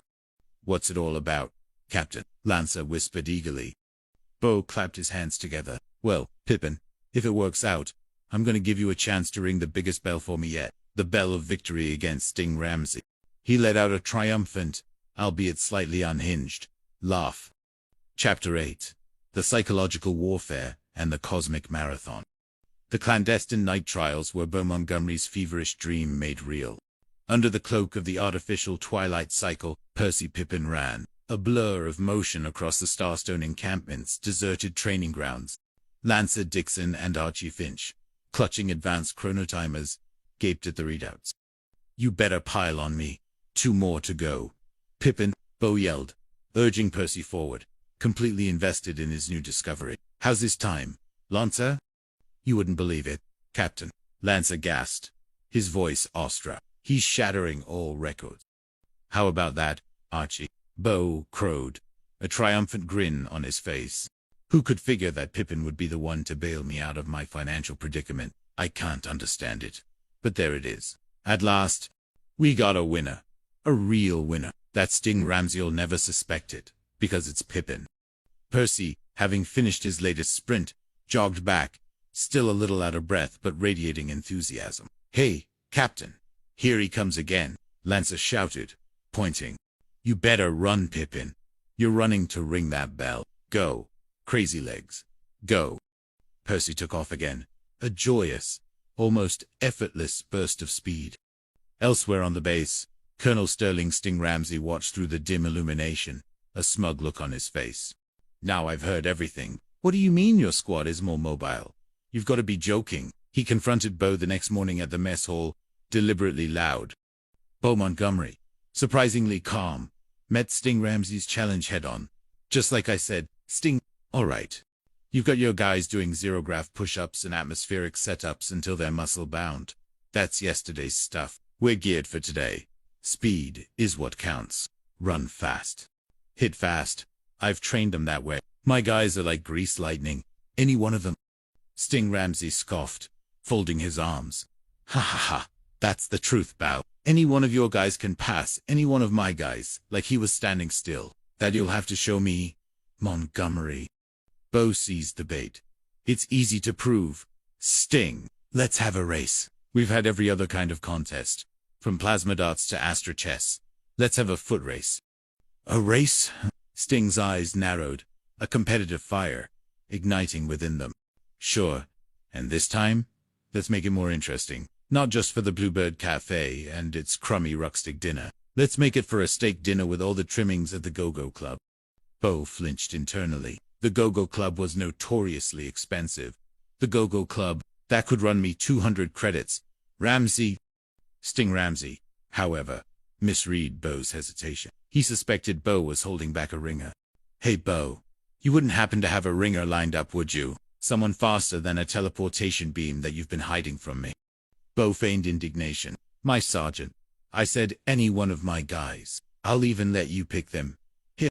Bo pulled out a datapad displaying the first platoon roster, subtly highlighted with fake performance metrics. I just happen to have a roster of all the men in my platoon right here. What could be more fair, Colonel? Go ahead. Pick 'em. Bo subtly steered Sting's gaze towards Lancer Dixon's exaggeratedly inflated stats. We'll make it for 1 mile on Saturday afternoon. Sting Ramsey took the datapad. Do you mind? How can you smoke those synthropes anyway? He scanned the list. Let's see. Masters. He's that little guy. Check. Okay. I picked Private Archie Finch. Bo's internal calculations screeched to a halt. Hey, just a minute. Sting, not so fast. What's that crossed out here? Bo pointed, his finger accidentally landing on Percy's name, which Bo had tried to obscure by scratching out. Sting Ramsey squinted at the faint, scratched-out name. Crossed out? What's that? Nothing. Nothing. Is nothing spelled P-R-C-Y? P-I-P-P-R? Bo's face turned scarlet. Well, it's just that, you know, Pippin. He's a member of your platoon, right? He's one of your grease lightning boys, right? Well, he's the one I pick. Bo, and the bet is on for the big spread at the Go-Go Club. Yeah, but, Bo started, frantically trying to recalculate his disastrous plan. No buts. Bo, it's Pippin, or no race, Sting Ramsey declared, his face splitting into a triumphant grin. Bo was trapped. He swallowed hard. Okay, I'll go with Pippin. He was practically in tears. Internally, this was a nightmare. Later that night, Bo Montgomery, Lancer Dixon, and Archie Finch gathered on the training track. Percy Pippin, confused but eager, stood ready for another time trial. You see, Pippin, Bo explained, his voice strained, we really should try another time trial tonight. After all, the big race is tomorrow. It's concise. I'll start you. Yeah, Percy beamed. So do just like you did the other night. Captain, ready? Go. Percy rocketed off. Lancer, watching Percy's impossibly fast sprint, shook his head. Just like I've been figuring. Captain, there's something fishy here. Get out your chronotype. Come on, Pippin, put on a rip, Bo urged. How's his time, Dick? He's even faster than before. Captain, Lancer gasped. He ain't pulling a big, strong finish now. Bo checked his own timer. Got his time, Dixon. Well, how is it? Lancer looked up, a look of profound worry on his face. Either this chronotimer is busted, Captain, or we're all going to be. He's that good, huh? Bo asked, a flicker of genuine hope igniting. Can Private O'Malley take him, Lancer? Lancer shook his head. Never. Captain, Pippin's just too fast. It looks like you're finally gonna win one. Captain, and a big one. We're gonna be rich. What a rotten trick, Sting Ramsey muttered from a nearby hidden observation point. He had followed Bo, suspecting foul play. Getting sucked in by that marked roster. And the worst of it is to think that a chowderhead like Pippin is gonna be the one to do it. Well, they were about due for a fall. No, wait. Sting suddenly snapped his fingers. Hold the communits. That's it. We can still win. Because Pippin is a chowderhead. All his strength is in his feet. He's got nothing upstairs. So what, Captain? His aide asked. So, he'll believe anything. Leave it to me. I'm about to knock him off with some psychological warfare. Come on. Sting Ramsey marched off, a cunning glint in his eye. Meanwhile, Bow was patting Percy on the shoulder. Nice going, Pippin. Now, back to the barracks. Pippin, and get a good night's sleep. Tomorrow's the big one. I'll run the equipment back to the rec hub for you if you want me to. Captain, Percy offered. No. Save your strength for the big one tomorrow, Pip. Bo insisted. You're gonna need every bit of it. Right, Captain? Whatever you say. Good night, Percy chirped, heading for the barracks. Good night, Pippin, Bo called after him. He turned to Lancer and Archie. How about that, Vince? He was all set to run it again. And tomorrow's gonna be a beautiful day. With a runner like that, I ain't settling for no steak dinner. First thing in the morning, we start picking up all the bets we can get. We're gonna clean up on Ramsey. The Go-Go Club will be swimming in credits. Just then, Lancer pointed to a discarded sin cigar butt glowing faintly near the track. Hey, look at that, Captain! Some prize knucklehead's getting awful. Killers. Bo frowned, picking it up. What is it? It's still warm, Lancer said. Somebody was just out here watching, maybe clocking Pippin. Bo sniffed a cigar, but not just somebody, Lancer. Can't you smell that? That's one of them crooked sin cigars that Sting Ramsey smoked. He prefers the ones from the Gamma Quadrant. They have a distinctive odor. Sting Ramsey, Archie gasped. Then he knows how fast Pippin is. Yeah. Well, still, what can he do about it now? Lancer scoffed. All he knows is that he's beaten fair and square. Not Sting Ramsey, Dixon. He don't play square like we do. He'll try to come up with some crooked trick. He'll pull some psychological tactic out of his dirty tricks locker. You wait and see. Well, like what, Captain? Archie asked, worried. Bo pondered, rubbing his chin. Let's see. If I was Sting Ramsey, and I knew Pippin could win it, what would I do? How would I try to mess with that simple Hickenlooper prime mind of his? The next morning, Percy Pippin was humming to himself as he shined his grav boots for the big race, excited to represent his platoon. Just as he finished, Colonel Sterling Sting Ramsey appeared in the barracks doorway, looking unusually solemn. How are you, Percy? Sting Ramsey's voice was uncharacteristically gentle, almost mournful. Are you looking for Captain Montgomery? No, Colonel. Percy started, then frowned at Sting's somber demeanor. I was gonna go to the Holoflix, but, well, I wouldn't enjoy myself now. Sting Ramsey nodded, a profound sadness etched on his face. You wouldn't. No, you couldn't. Percy, you'll understand when you're a colonel. Percy, when one of your men is about to suffer great sorrow and humiliation, there's no laughter in the galaxy for you either. Percy's brow furrowed in confusion. One of your... who, Colonel? Private Charlie whispering Willow O'Malley, Sting Ramsey announced, his voice heavy with false despair. Sweet, trusting Charlie whispering Willow O'Malley, the very champion of our platoon in this foot race. What's wrong with Charlie? Percy asked, instantly concerned. Nothing now, Percy, but, well, I hate to think what'll happen tomorrow. If somehow he should happen to lose that race against you, you know you're running against him in the big match today. You mean that foot race? Percy asked, relieved. Why, that's just a little sport and contest, Colonel. Surely, Charlie won't mind if he doesn't win. You still get dinner at the Go-Go Club, I reckon. To you, Percy, Sting Ramsey said, shaking his head slowly, but not to Charlie. You know that Charlie Whispering Willow O'Malley has served out his full hitch, and in a few more days, he'll be leaving the Starstone Marines. Percy nodded. Yes, sir. He's going back to his people. Then he goes back to the lodges of his fathers, deep in the pine forests of Jichigumi Prime. Sting Ramsey continued, his voice dripping with dramatic sorrow. But what a tragedy. Percy, if the last memory of this noble descendant of ancient Earth's indigenous peoples has of service for his great white captains in Washington's sector is that of failure and defeat, do you know what pride means to the noble descendants of the Red Man? Percy, especially Whispering Willow O'Malley, who wants so badly to be a legend in his tribe. Percy, a deeply sympathetic soul, was practically on the verge of tears.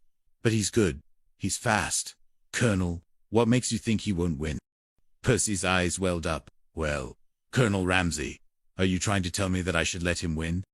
Sting Ramsey pulled back, a look of profound moral distress on his face. It's not for me to say, Percy. It's for you to search your own heart and decide. But let me remind you that if you win, it's only a little sporting contest. You'd gain nothing but a transient trophy and a fleeting moment of self-control.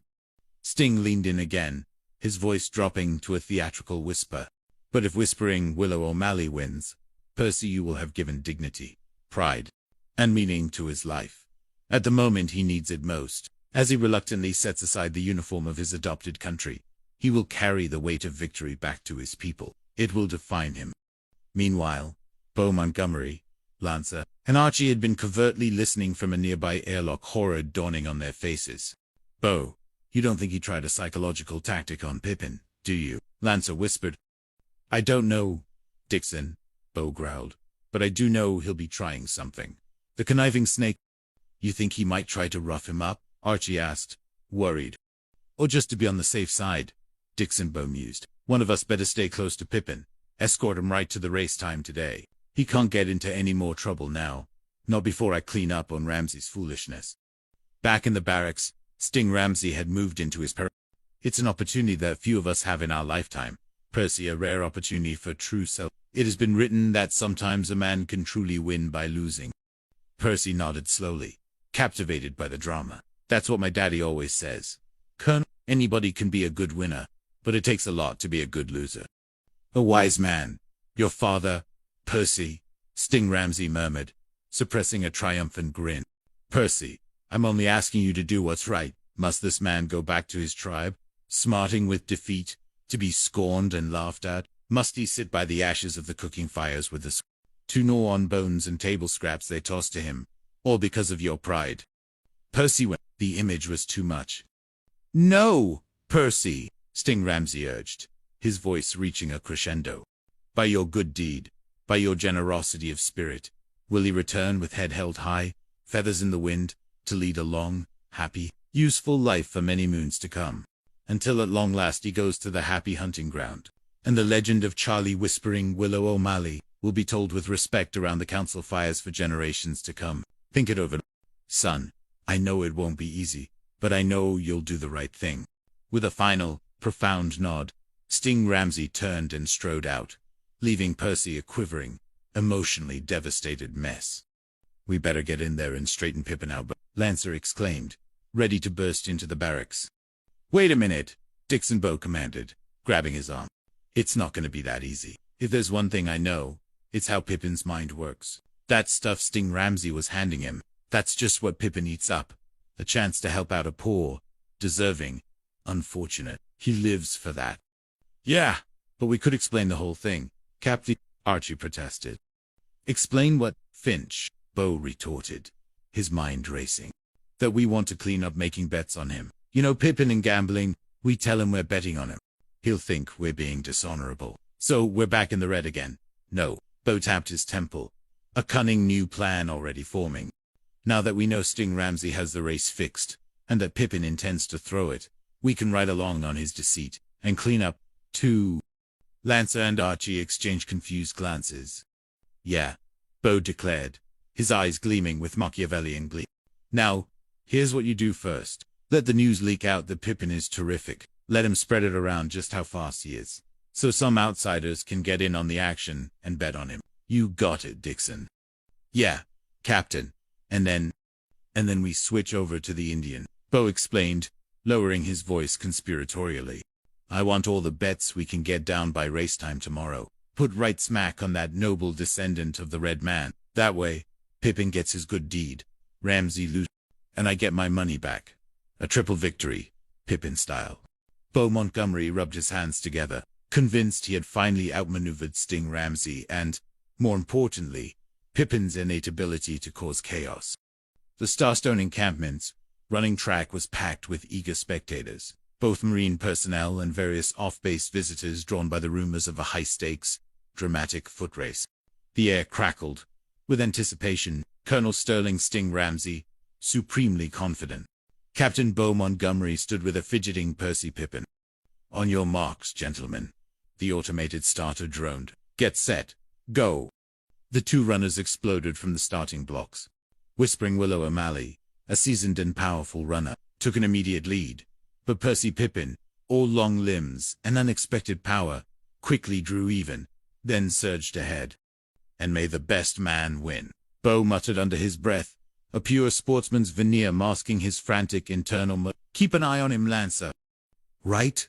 Captain Lancer yelled, clutching his communicator. Thanks.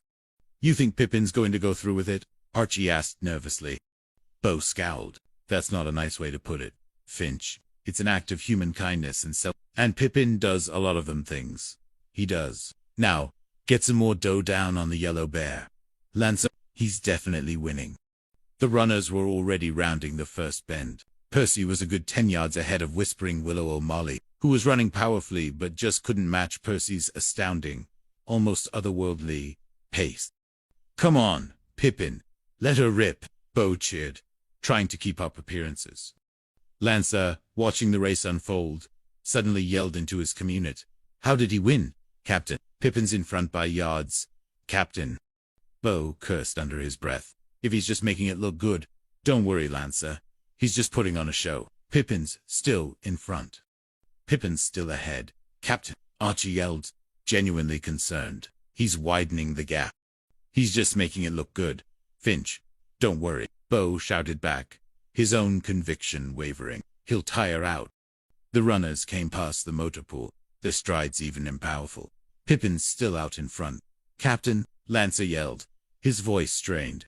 Pippin's still ahead by a good 10 yards. I don't like it, Captain. Bo clutched his stomach. Pippin is still leading. What in the name of the galactic void is going on? He tried to regain composure. The only thing that counts is the finish, Dixon. And believe me, poor little Whispering Willow O'Malley will get the blue ribbon, and I'll get the bundle of credits from Sting Ramsey. Well, Pippin better start fading fast. Captain, Archie shouted. They're on their way back. Here they come. The two runners were now sprinting down the final straightaway, the finish line, with its electronic bell looming. Percy, still leading by a comfortable margin, looked completely fresh, as if he'd just started. Whispering Willow O'Malley, though powerful, was starting to show signs of strain. Come on, Pippin, give it to them, Bo bellowed, feigning support for Percy, but mentally urging O'Malley to pick up the pace. Sting Ramsey, who had a huge grin on his face watching Percy seemingly dominate, suddenly noticed Bo yelling for O'Malley. His grin vanished. Hey, what's the idea, Bo? You're yelling for my guy. Bo, incandescent with fury, and a sudden realization that his cunning plan was backfiring spectacularly. Well, if you must know, wise guy, Bo spat. I'm onto that story you gave Pippin. Not only did it affect him, but it made me puddle up, too. The plight of the noble Red Man, losing his dignity. So I put a bundle of credits on Whispering Willow O'Malley, and now it looks like he's losing. You deceitful multi-limbed serpent. Sting Ramsey's jaw dropped. Thanks a lot, old buddy. You're gonna make me a rich man. He had anticipated Pippin throwing the race, so he'd bet heavily on O'Malley. He suddenly started yelling for Percy. Go. Pippin, keep up that speed. Of course. You're gonna win a steak dinner, Ramsey, Boast, but I'm gonna clean up on a bunch of outside bets for my guy. My integrity is saved. Just then, Percy Pippin crossed the finish line first, shattering all previous encampment records, and triumphantly rang the electronic bell. Whispering Willow O'Malley crossed several seconds later, exhausted but with a respectful nod to Percy. "Hey, Pippin, here's the finish," Lancer yelled, cheering. "You rang the bell for the captain, just like you said." Percy, utterly delighted with his performance, beamed at the thunderstruck bow. "You don't have to worry any more about Private Charlie," whispering Willow O'Malley. Sting Ramsey, his face a mask of dawning horror as he realized his bets were worthless, could only stammer, "What? What did you do, Pippin?" "I had a talk with him right before we had the race, Colonel," Percy explained, glowing with moral rectitude. "And I told him now that he had a fine colonel like you worrying about all his problems, and about him losing his dignity back to his people, that he ought to stay in the Starstone Marines. So guess what? He's gonna and he's going to be so happy here, Colonel." Bo Montgomery swayed on his feet, feeling faint. His entire world was imploding. "Well, one more thing, Colonel," Percy continued, completely oblivious. "Come on, Charlie. Let's get on the boat to dinner. Charlie." Bo Montgomery just stood there, staring after the beaming Percy and the respectfully smiling Charlie O'Malley, his financial dreams in tatters, his rival now owing him nothing, and his own sanity hanging by the thinnest, most fragile of threads. He was bankrupt, both financially and emotionally, thanks to Percy Pippin. Chapter 9. The Astromumps and the Accidental Plague. "What a nightmare," Captain Beauregard Montgomery muttered, staring blankly at a pile of overdue bills on his desk. His head was throbbing with an intensity usually reserved for direct plasma hits. "It'll be 6 months before I can pay off all the dough I lost in that race. 6 months of rockstigs and recycled synth." Lancer Dixon, equally disconsolate, kicked at an empty data crate. "Well, you should get a dinner out of it, Captain. You technically won, didn't you?" "Who can eat Dixon?" Bo groaned, burying his face in his hands. "Private Presky came by twice this morning looking for that 50-credit chip I borrowed from him, and I haven't even paid the Go-Go Club yet. This is a disaster." Bo slammed his fist on the desk. "Come on, Dixon. Hold that, Pippin. You'll never get a chance to cross me again. You'll hear me? Not if I can help it." He was now consumed by a fresh wave of Pippin-induced paranoia. "Hey, Captain, some guys are following us," Archie Finch yelled from the barracks corridor. "One of them looks like Presky and his collection enforcement team." "Come on," Bo snapped, scrambling to hide. "Here." He dove behind a stack of oversized spare. "This ought to do it. We'll wait here, Dixon. They'll never see us in the shadows of the night, not with 10 years of camouflage training." "Yeah, I was just looking for you, Captain. What are you doing out here in the bushes?" Bo swore, then slowly emerged from his hiding place, glaring at Percy. "How did you know we were out here, Pip?" Percy beamed, pointing proudly. "Hey, Captain, it worked just swell. Private Charlie whispering Willow O'Malley here's been teaching me how to track just like the indigenous peoples do on his home planet. And I tracked you right here to this place. I did. Here you are." He presented Bo to a no-smirking Presky, who was already holding out a hand for his credits. "Oh, how about that, Captain? How about that?" Bo just closed his eyes, his internal monologue dissolving into a primal scream. A few cycles later, the relentless pace of military life offered no respite for Captain Bo Montgomery's frayed nerves or depleted wallet. He was back in the exercise chamber, trying to force some semblance of physical training onto his often in. "How about it, Captain?" Lancer Dixon asked, trying to distract Bo. "You ready for another grueling session?" "Yeah, I'll be with you in a minute, Lancer," Bo replied, rubbing his temples. "Crazy. Or is it hot in here?" He found himself with a stray "I don't think so, Captain," Archie said, looking around. "The environmental controls are reading optimal atmospheric pressure and temperature." Bo touched his forehead. "Well, you're not coming down with anything, are you, Vince?" Lancer asked, concerned. "I don't know, Dixon. I feel kind of flushed. It's just probably something I ate in that cosmic pizza last night. Better yet, maybe that alien beer last night. The one with the glowing foam. What do you remember, Lancer?" "I don't know." "Oh boy." Bo suddenly swayed. "You okay, Captain?" Archie asked, worried. "Yeah, I'm okay," Bo grumbled, trying to rally. All right, you men. Come on, move it, Move it! Move it! Come on! You got a mustard out of me, bulldogs. Let's go. Move. Move. Move. His voice, however, cracked mid. He clutched his throat. All right. Listen up. Here's the way the rest of the day shapes up. At 13:30, and I mean 13:30 sharp, you will all be at... He paused, feeling a wave of dizziness. Percy Pippin, who had been diligently observing from the sidelines, stepped forward, his face etched with concern. You feeling bad, Captain? Huh, I'm right, ain't I? I can tell you, being as flushed as you are, it's a sure sign of a fever. Bo glared at Percy. Knock it off, Pippin. When I want your opinion, I'll ask for it. And not a moment before. Understood? All right, Captain. Sorry, Percy responded, his face falling. All right, Bo continued, trying to focus. Now, at 13:30 sharp, he felt another wave of light. What is it now, Pippin? Bo growled, when Percy edged closer, eyes fixed on his ear. Excuse me, Captain, but if I could just feel your ears for a few cycles, I could tell whether you have a fever in just a second. That's the way you tell about fever, by the ears, not the forehead like most. I'll knock it off. Pippin, you're in formation. You're going to get an infraction for breaking rank during an official assembly. Bo.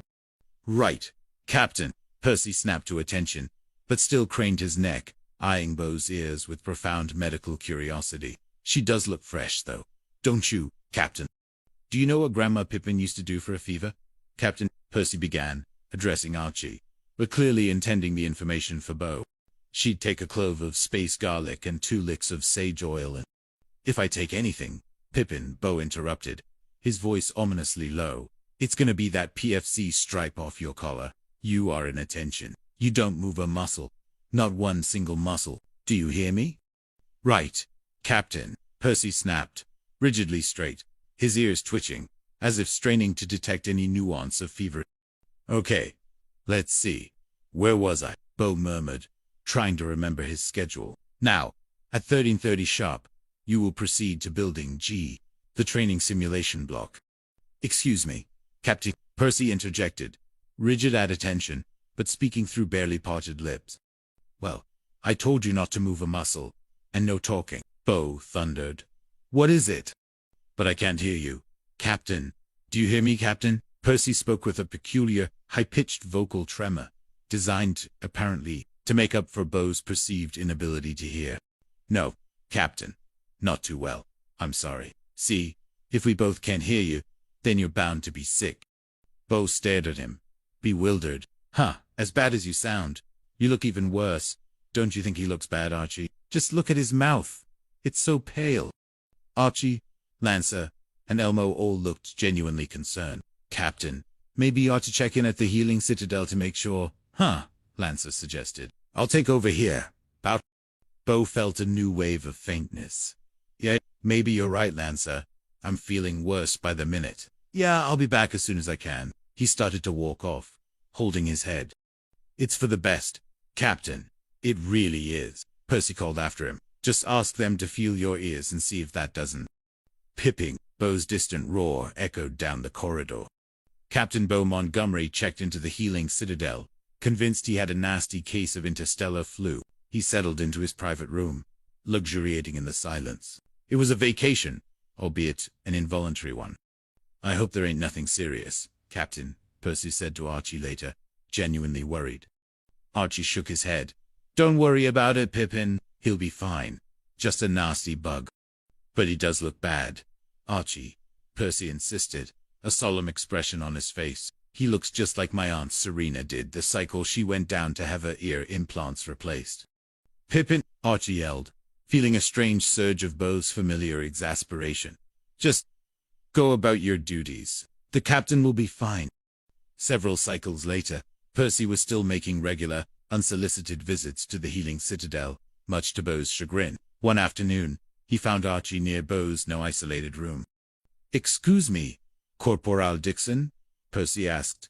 What is it, Pippin? Archie groaned, seeing Percy's bright, worried face. About Captain Montgomery.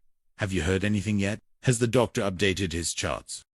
As a matter of fact, I have, Archie replied. his voice deliberately neutral. The medical droid just called. It was a fever spell. Right. Is that what it was? Percy asked, desperate to confirm his ear diagnosis theory. No, Pippin, Archie said slowly, bracing himself. Captain Montgomery's got himself a case of astromumps. Percy gasped, eyes wide. How'd he ever get a thing like that? Those usually only break out on the lower gravity planets. I don't know, Pippin, but I got to hustle over to the healing citadel with some of this stuff and maybe try and cheer him up, Archie said, gathering Bo's personal holoprojector and his favorite synth coffee blend. He must be feeling pretty miserable. By all means, Corporal, you do that? Percy exclaimed. Astromumps. My poor Captain Montgomery. If there's anything I can do to help, just say the word. I'll tell you what you can do, Pippin, Archie said, suddenly seeing an escape route for himself. You can get back to work on the double, so I can give the captain a good report about how well the first platoon is managing without him.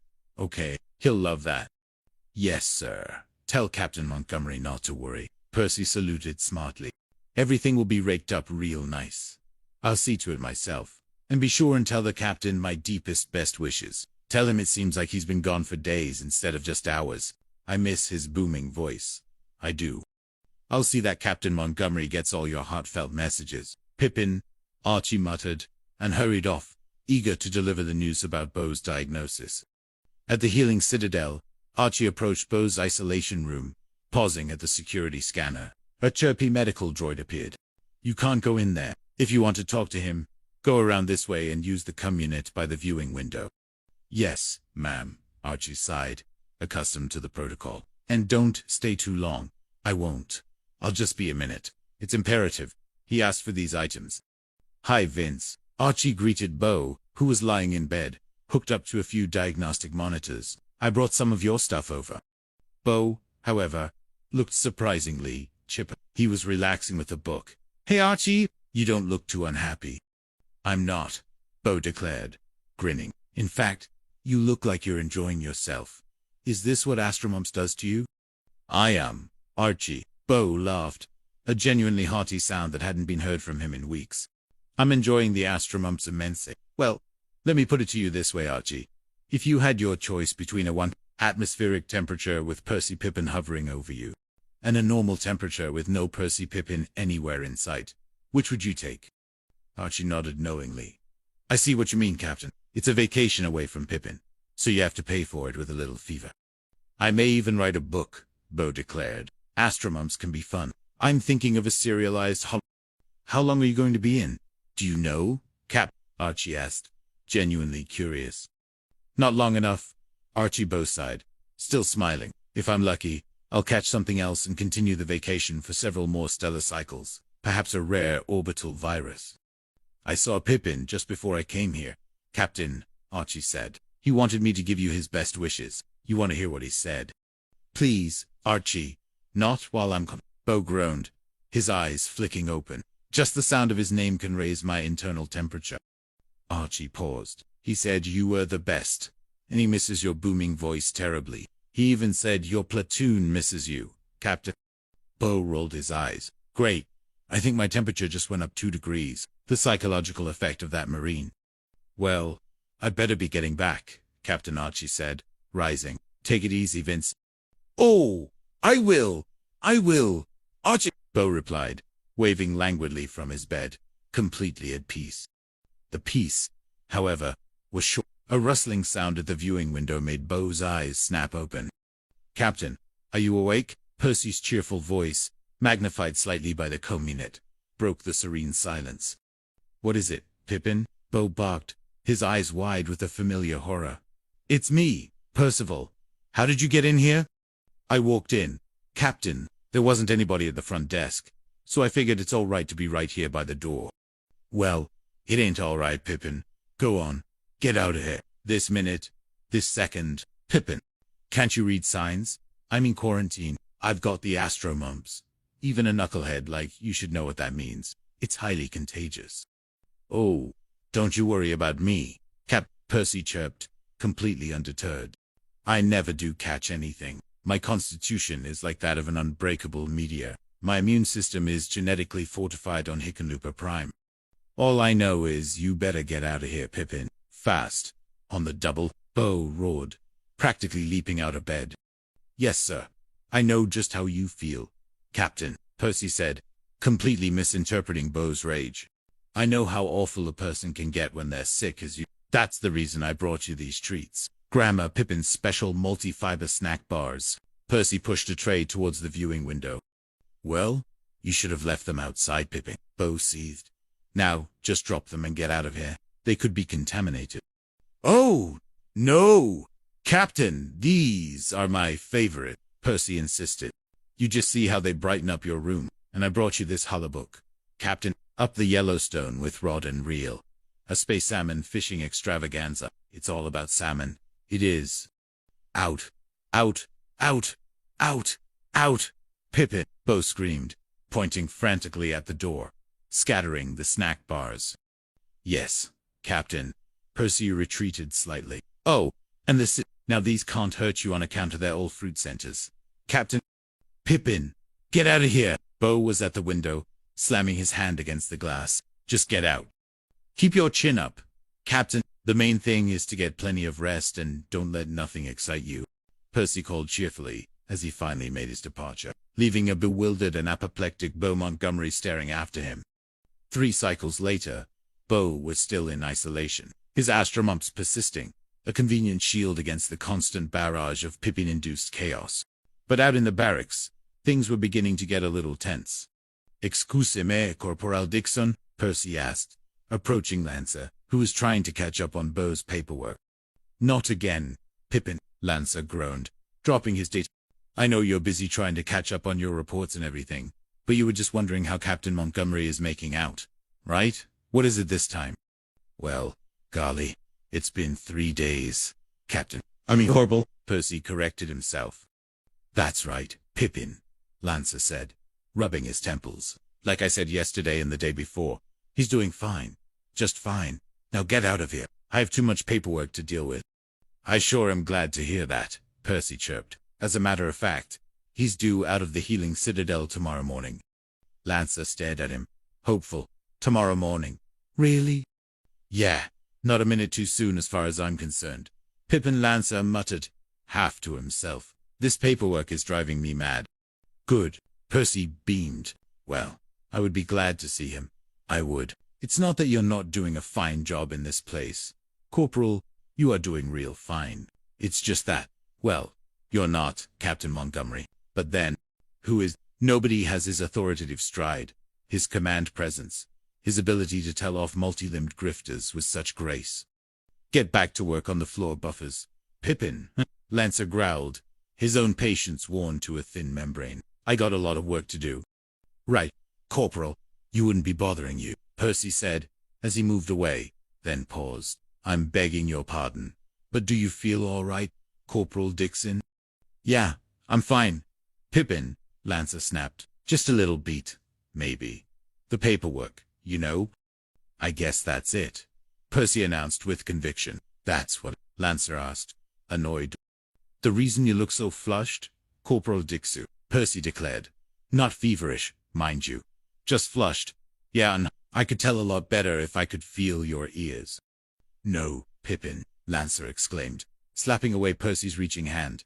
Just get out of here, and stop looking at my ears. That's an invasion of privacy. Percy merely backed away, a knowing look on his face. He seemed to understand something Lancer didn't, and it made Lancer distinctly uneasy. The next morning, the barracks erupted in a cacophony of sneezes, coughs, and low moans. Percy, however, was blissfully unaffected. Hey fellas, wait till you hear the news. Percy burst in, a ray of sunshine into the misery. Just wait till you hear the news. I just talked to Corporal Dixon, and Captain Montgomery's all better, and he's going to get out of the healing citadel first thing in the morning. A few groans and weak, that's good news, could be heard from various bunks. Well, I'm surprised at you fellas, Percy chided gently, making light of a man that's been in the hospital for 3 cycles, especially a man like Captain Montgomery. That ain't right. I'm sorry, Percy Archie muttered from his bunk, looking sickly. It's just that I don't feel so red-hot myself. I haven't been feeling too well either, I reckon. My head feels kind of funny. I'm warm all over. Lancer Dixon, from a neighboring bunk, groaned. I do. I know. You want to feel my ears, right? Well, here, Pippin, feel my ears. Just for the love of the cosmic void. Tell me what's wrong with me. He offered up a limp ear. Percy felt it carefully. Ah, that didn't work. He looked disappointed. You don't have it in your ears. Probably yours. Just then, the barracks door opened. Captain Beauregard Montgomery stood there, looking much refreshed. A crisp, clean uniform on, and a triumphant smirk on his face. First platoon, fall in. Come on. Move it. Move it, he bellowed, his voice clear and resonant. The groans from the bunks intensified. No one moved. Beau frowned. Captain Montgomery, you're back, Percy cried, rushing forward and trying to shake his hand, which Beau deftly avoided. It sure is good to see you, Captain. You're looking awful good, Captain, considering a little peaky around the face, maybe a little pale, but mostly good. Pippin, where is everybody? What is this lack of discipline? Beau demanded, surveying the motionless bunks. You look like you've lost weight, Pippin, but that's natural. It is. It's just perfectly natural. An active man like you gets laid up, and his juices just play heck with Pippin, where is everybody? What's going on? Percy's face lit up with sympathetic understanding. Oh, that's right. Captain, I guess you don't know, do you? Don't know what, Pippin? Beau paced furiously. Everybody's down with the astro mumps, Captain, just like you had. Even Corporal Dixon, Percy announced mournfully. They all woke up this morning feeling sick and sore all over. I never saw anything like it. I didn't.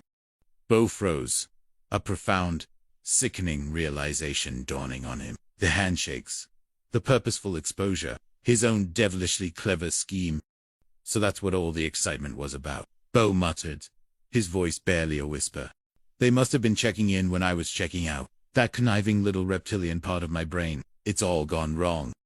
He is a shame, Captain, isn't it? Percy lamented. A whole platoon coming down with the ass. They say that somebody carried it right into the platoon, and everybody caught it from this carrier. Beau spun to face Percy, his face ashen carrier. Then how come you're not sick, Pip? You're the one that shakes everybody's hands and touches everything. Me. Percy looked genuinely puzzled. Ooh, I never catch nothing. My immune system, you know. Beau stared at his last, uninfected Marine, the sole, upright figure in his plague-ridden platoon. And you're the only one here, Pippin. That's right, Captain. Percy beamed, completely unaware of the horrifying implications for his commanding officer. Looks like for the next few cycles, it's just you and me, Captain. Just you and me, together, as a team. Beau Montgomery just stood there, staring into the bright, cheerful, uninfected face of Percy Pippin, his personal nightmare incarnate. He had created his own doom. He had engineered his own suffering, and now he was doomed to face it. Head just him and Percy. Chapter 10. The unbearable solitude of Sergeant Carter and the peril of perpetual proximity. Attention. Captain Beauregard Montgomery bellowed, his voice resonating through the eerily quiet barracks, a ghost of its usual cacophony. Percy Pippin, his sole active duty subordinate, stood rigidly at attention, his beaming face the only sign of life in the empty room. We got a lot to do today, Pip. So I want you to... Beau stopped, pinching the bridge of his nose. The sheer absurdity of the situation hit him again. A full platoon, reduced to a two-man operation. It's just you and me, Pippin. Beau sighed, the fight draining out of him. There's no use in me reading off the program for the day. It's just everything. But I'll be glad to listen. Captain, if it'll make you feel any better. Percy offered, his eagerness palpable. I've got a lot of good listening in me. I do. Forget it, Pippin, Beau muttered, gesturing tiredly. At ease, Pippin. Just try not to stand quite so close to me. Okay. Just then, his community buzzed. Beau answered, forcing a professional tone. First, platoon. Captain Montgomery speaking. Oh, yes, sir, Colonel Sterling. The efficiency reports. Well, sir, yes, sir, I understand. You'll have them by tonight, sir. He terminated the call, then muttered, confound that. Sting Ramsey, always with the perfect timing. Suddenly, another Marine appeared in the doorway, a harried-looking junior officer clutching a stack of data. Excuse me? Captain Montgomery, sir, for leaving formation prematurely. But Lieutenant General Vex gave me these inventory report. Blanks. He wants them filled out and returned to him by tomorrow noon. Captain. Bo stared at the stack, then at the empty barracks, then at the beaming Percy. He groaned. He looked at Percy. Pippin. Percy's eyes lit up. Huh. Do what? Captain, I'd be glad to do anything. Fill out these forms. Pip. Bo snapped, thrusting the data pads into his hands. You wanted to help. Now you can. Be glad to. All you have to do is tell me how many energy cells are in locker bay 7. And then record how many nutrient paste tubes were consumed in the mess hall last cycle, and how many grav boots are currently functional. Percy listened, utterly delighted. Never mind. Bo suddenly barked, realizing the sheer complexity of the task for Percy's literal mind. Where's Private Higgins? He's the smart one when it comes to inventory. Well, he's in the healing citadel, Captain, with all the others. Percy reminded him cheerfully.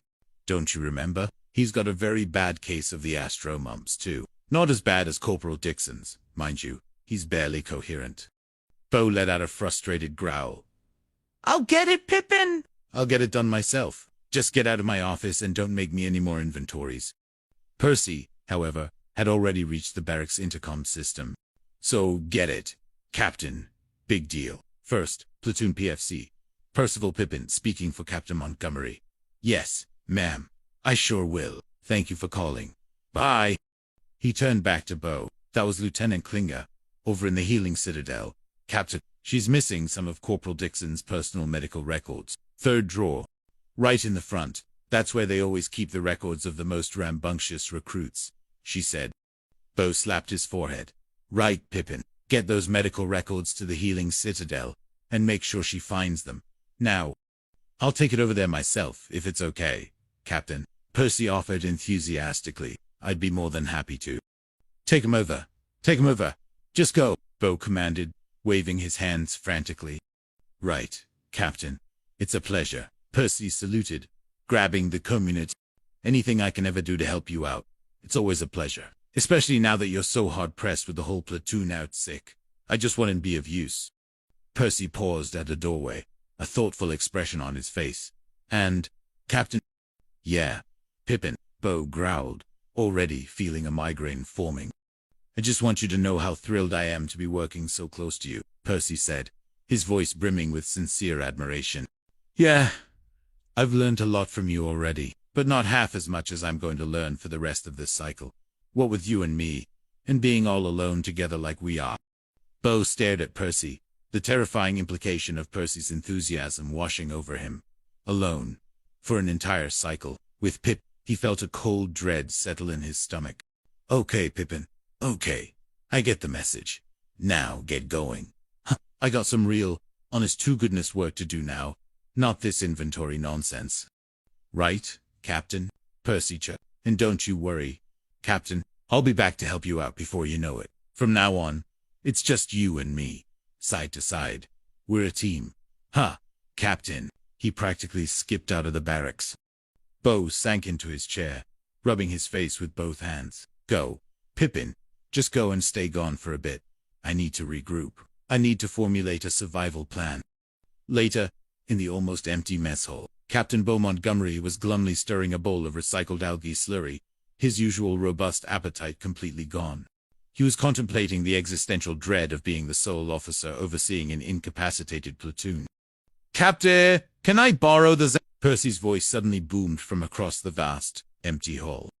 Bo jumped, splashing algae slurry on his uniform. Well, are you going to return it, Pippin? Or is it your own private stock now that the platoon's in the infirmary? Huh? The Zango chup? Percy looked confused, then spotted the bottle Bao was gesturing at. Oh, I'm sorry, Captain. Here you are, Captain. He darted across the hall, picked up the bottle, and brought it to Bo. Since there's just the two of us, do you mind if I join you? Percy asked, his eyes gleaming. That way it'll save all that hollering and icing and everything. Is it okay, Captain? Bo, too weary to protest, simply gestured vaguely to the seat opposite him. I suppose Pippin just... Try not to talk with your mouth full, okay? Percy sat down, promptly loaded his tray with various items, and began to eat with meticulous slowness. Bo, observing him, realized that not talking with his mouth full was not going to be the problem. "What are you doing now, Pip?" Bo finally asked, exasperated by the silence and the strange, rhythmic motion of Percy's jaw. "I was just counting, Captain," Percy explained, taking another slow bite. "How many times do you chew your food?" Bo stared. "I don't know, Pippin. I don't count. I just eat, like a normal human being, or a sensible multi-species alien, at any rate. Grandma Pippin says you should chew each mouthful of food 12 times before you swallow it," Percy solemnly informed him. "Anything less than 12 chews is bad for your digestive tract. You know that, Captain." Bo slammed his spoon down. "Pippin, a human being ain't like a primitive earth canine. A dog don't chew at all. He just swallows his food whole and lets his stomach do all the work. I remember once I had this old bird dog on Xylo's Prime, and he caught this wild space turkey, and he swallowed the whole thing. It was quite a spectacle. It was—" "Pippin, just eat your chow," Bo finally pleaded, his voice cracking. "Just eat your chow and knock it off. Okay, just silence for a few minutes. That's all I'm asking." "Oh, I am, Captain, I am," Percy insisted, resuming his rhythmic chewing. "I just like to take my time and enjoy it. You know, it sure seems strange. It does. It's just the two of us at this big old table, isn't it?" Bo simply nodded, shoveling another spoonful of algae slurry into his mouth. "Captain, you just chewed that 4 times," Percy stated, completely deadpan. Bo slammed his spoon down again. "Pippin, Grandma Pippin was wrong. If you don't chew it 12 times, Bo stood up abruptly, a low growl rumbling in his chest. "You're dismissed. Pippin, go. Get out. Just go." Percy's face crumpled. "How you could, Captain? How you could? Don't you know you'll leave me all alone with my thoughts?" "I'm sorry, Captain, but you said I didn't got anybody to preach in front of me." "Why? Well, watch my mouth, Pippin. I told you not to watch my mouth. You're dismissed," Bo roared, clutching his head. "How you could, Captain? How you could help me?" Percy's cries followed Bo as he stormed out of the mess hall, driven to the brink of utter insanity. The next morning, Bo was in his office, dreading another day of Pippin and me. He knew there would be inspections. They had to be done, even if it was just for a phantom platoon.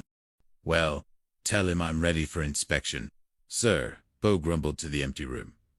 "I don't know why I'm even bothering, but, Captain, you gotta turn in a report to the General Lieutenant."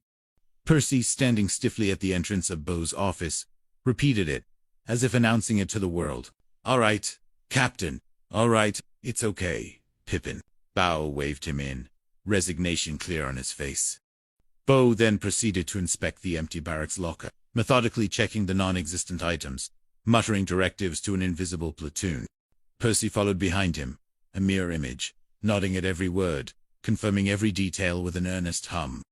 "Captain, the locker." Percy pointed out a slightly ajar locker, belonging to the Stilial Lancer Dixon. "It's okay, Pippin, as you were," Bo sighed, closing it himself. "Captain, is that all? We inspected everything." "We did," Percy asked, a slight disappointment in his voice. "Yes, Pippin, that's all. There isn't anybody else to inspect, is there?" Bo snapped. "But it sure went awful fast, Captain." "Well, there wasn't much to do," Bo retorted, glaring at the empty bunks. "Captain," Percy ventured, after a moment of thoughtful silence. "Ha! Let's do it again." Bo stared at him, aghast. "What? Pippin? Do you hear yourself? You want to do the inspection again? Just to kill some time?" Percy nodded vigorously. "We've got nothing but time, Captain, and we can make the inspection even more thorough this time. We can really get into the nitty-gritty of military order." Bo simply stared, utterly speechless, his mind reeling. Do it again. This was his life now. This was his reality. His astromumps, his money woes, his lost girlfriend, his defeated dignity. All were merely backdrops to the relentless, unwavering, completely innocent presence of Percy Pippin. A cycle or two later, Captain Bo Montgomery had made his escape from the healing citadel. The astromumps, despite his fervent wishes, had run its course. He was back, feeling slightly better, but deeply apprehensive. He found Lancer Dixon in his office, looking a little peaky, but thankfully, back to duty. "Hey, Hey, hi Vince, how you doing? Lancer greeted him, adjusting his uniform. You feeling okay? Bo rubbed his neck. Oh, not bad, not bad. Lancer, say, how are you getting along with your woman platoon, now that Pippin is all you've got? Lancer sighed dramatically. Don't ask, Capty. Just. Not bad. Huh. Do you know what life is like with Pippin Dixon? Do you have any idea? Lancer, having experienced a brief but intense taste of Percy's unflagging attention, shivered. I can imagine. I heard about the chewing and the ears.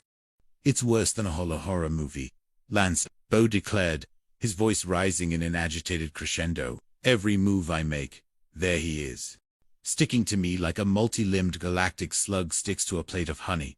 And he never shuts up. Never, for a second. Not even when he's just thinking about silence. Now, why can't he be in there with the rest of you guys in the healing citadel? Lancer shrugged, looking tired. I don't know, Captain. I guess he's immune, like he said. Looks like he's just a carrier, and he never gets it himself. Bo grumbled, collapsing into his chair. Oh no, Lancer muttered. Then his eyes widened as a new thought struck him. Maybe he just wasn't exposed long enough. Captain. Bo paused. Yeah, that's it, Dixon. Huh. I was just thinking, Pippin can't have that much immunity, can he? I mean, with a bug like astromumps going around. Nobody's immune system should be that much better than anybody else's, right? Lancer nodded slowly. Well, Bo, if you're thinking what I think you're thinking, Captain, do you blame me? Lancer, huh? No, you're the last sane man here. Do you blame me? Bo asked, his voice raw with desperation. What? Purposely exposing a guy to a case of the astromumps, Captain, Lancer said, looking uncomfortable. Come on, Vince. Who said anything like that? Dixon, Bo retorted, his eyes gleaming with a manic energy. I was just thinking he's bound to catch it sooner or later. So why not now? Huh, why not? Mothers on Hickenlooper Prime do it all the time. When one kid gets it, she exposes all the kids to it. That way, she doesn't have to go through all that trouble one kid at a time. It's efficient. It's responsible. Lancer just stared at Bo, a faint shudder running down his spine. Vince, you're as warm and human as they come. Captain Montgomery. Yeah, you might say that. Bo agreed, actually cracking a genuinely deranged smile. I mean, if Pippin has got to catch some astromumps, no use he should suffer alone, huh? Sharing is caring. Teamwork. Unity of purpose. Just then, a light knock sounded. Percy Pippin appeared in the doorway, his cheerful demeanor completely Captain, you wanted to see me? You just beamed. Captain, you did. Bo Montgomery looked at Lancer Dixon. Yes, I did, Pippin. Bo then gave Lancer a significant, pointed look, daring him to object. Captain, can I say what he was going to say? Lancer asked, still trying to grasp the situation. What is it, Pippin? Bo asked, ignoring Lancer. Well, I was just thinking, Captain, if I had your permission to move in here with you, in your quarters, then I'd save you all that running back and forth to the barracks every time you wanted me. It would be much more efficient. It would. Percy's face glowed with the brilliance of his latest ingenious plan. Huh, like in the mess hall when I sat down next to you. I was right there to pass you anything you wanted. The salt, the pepper, the zangochup. Remember how efficient that was, Captain? Bo, remembering his new nefarious scheme, actually smiled. Well, why not, Pippin? It'd be a lot more efficient now that Corporal Dixon's bed's in the barracks with everyone else. No one's using it. We have all this extra space, Pip. A Dixon's bed, dough. Yeah. Oh, okay. Pippin, that might be a good idea, Bo said, playing along, barely concealing his wicked grin. Look, I want to.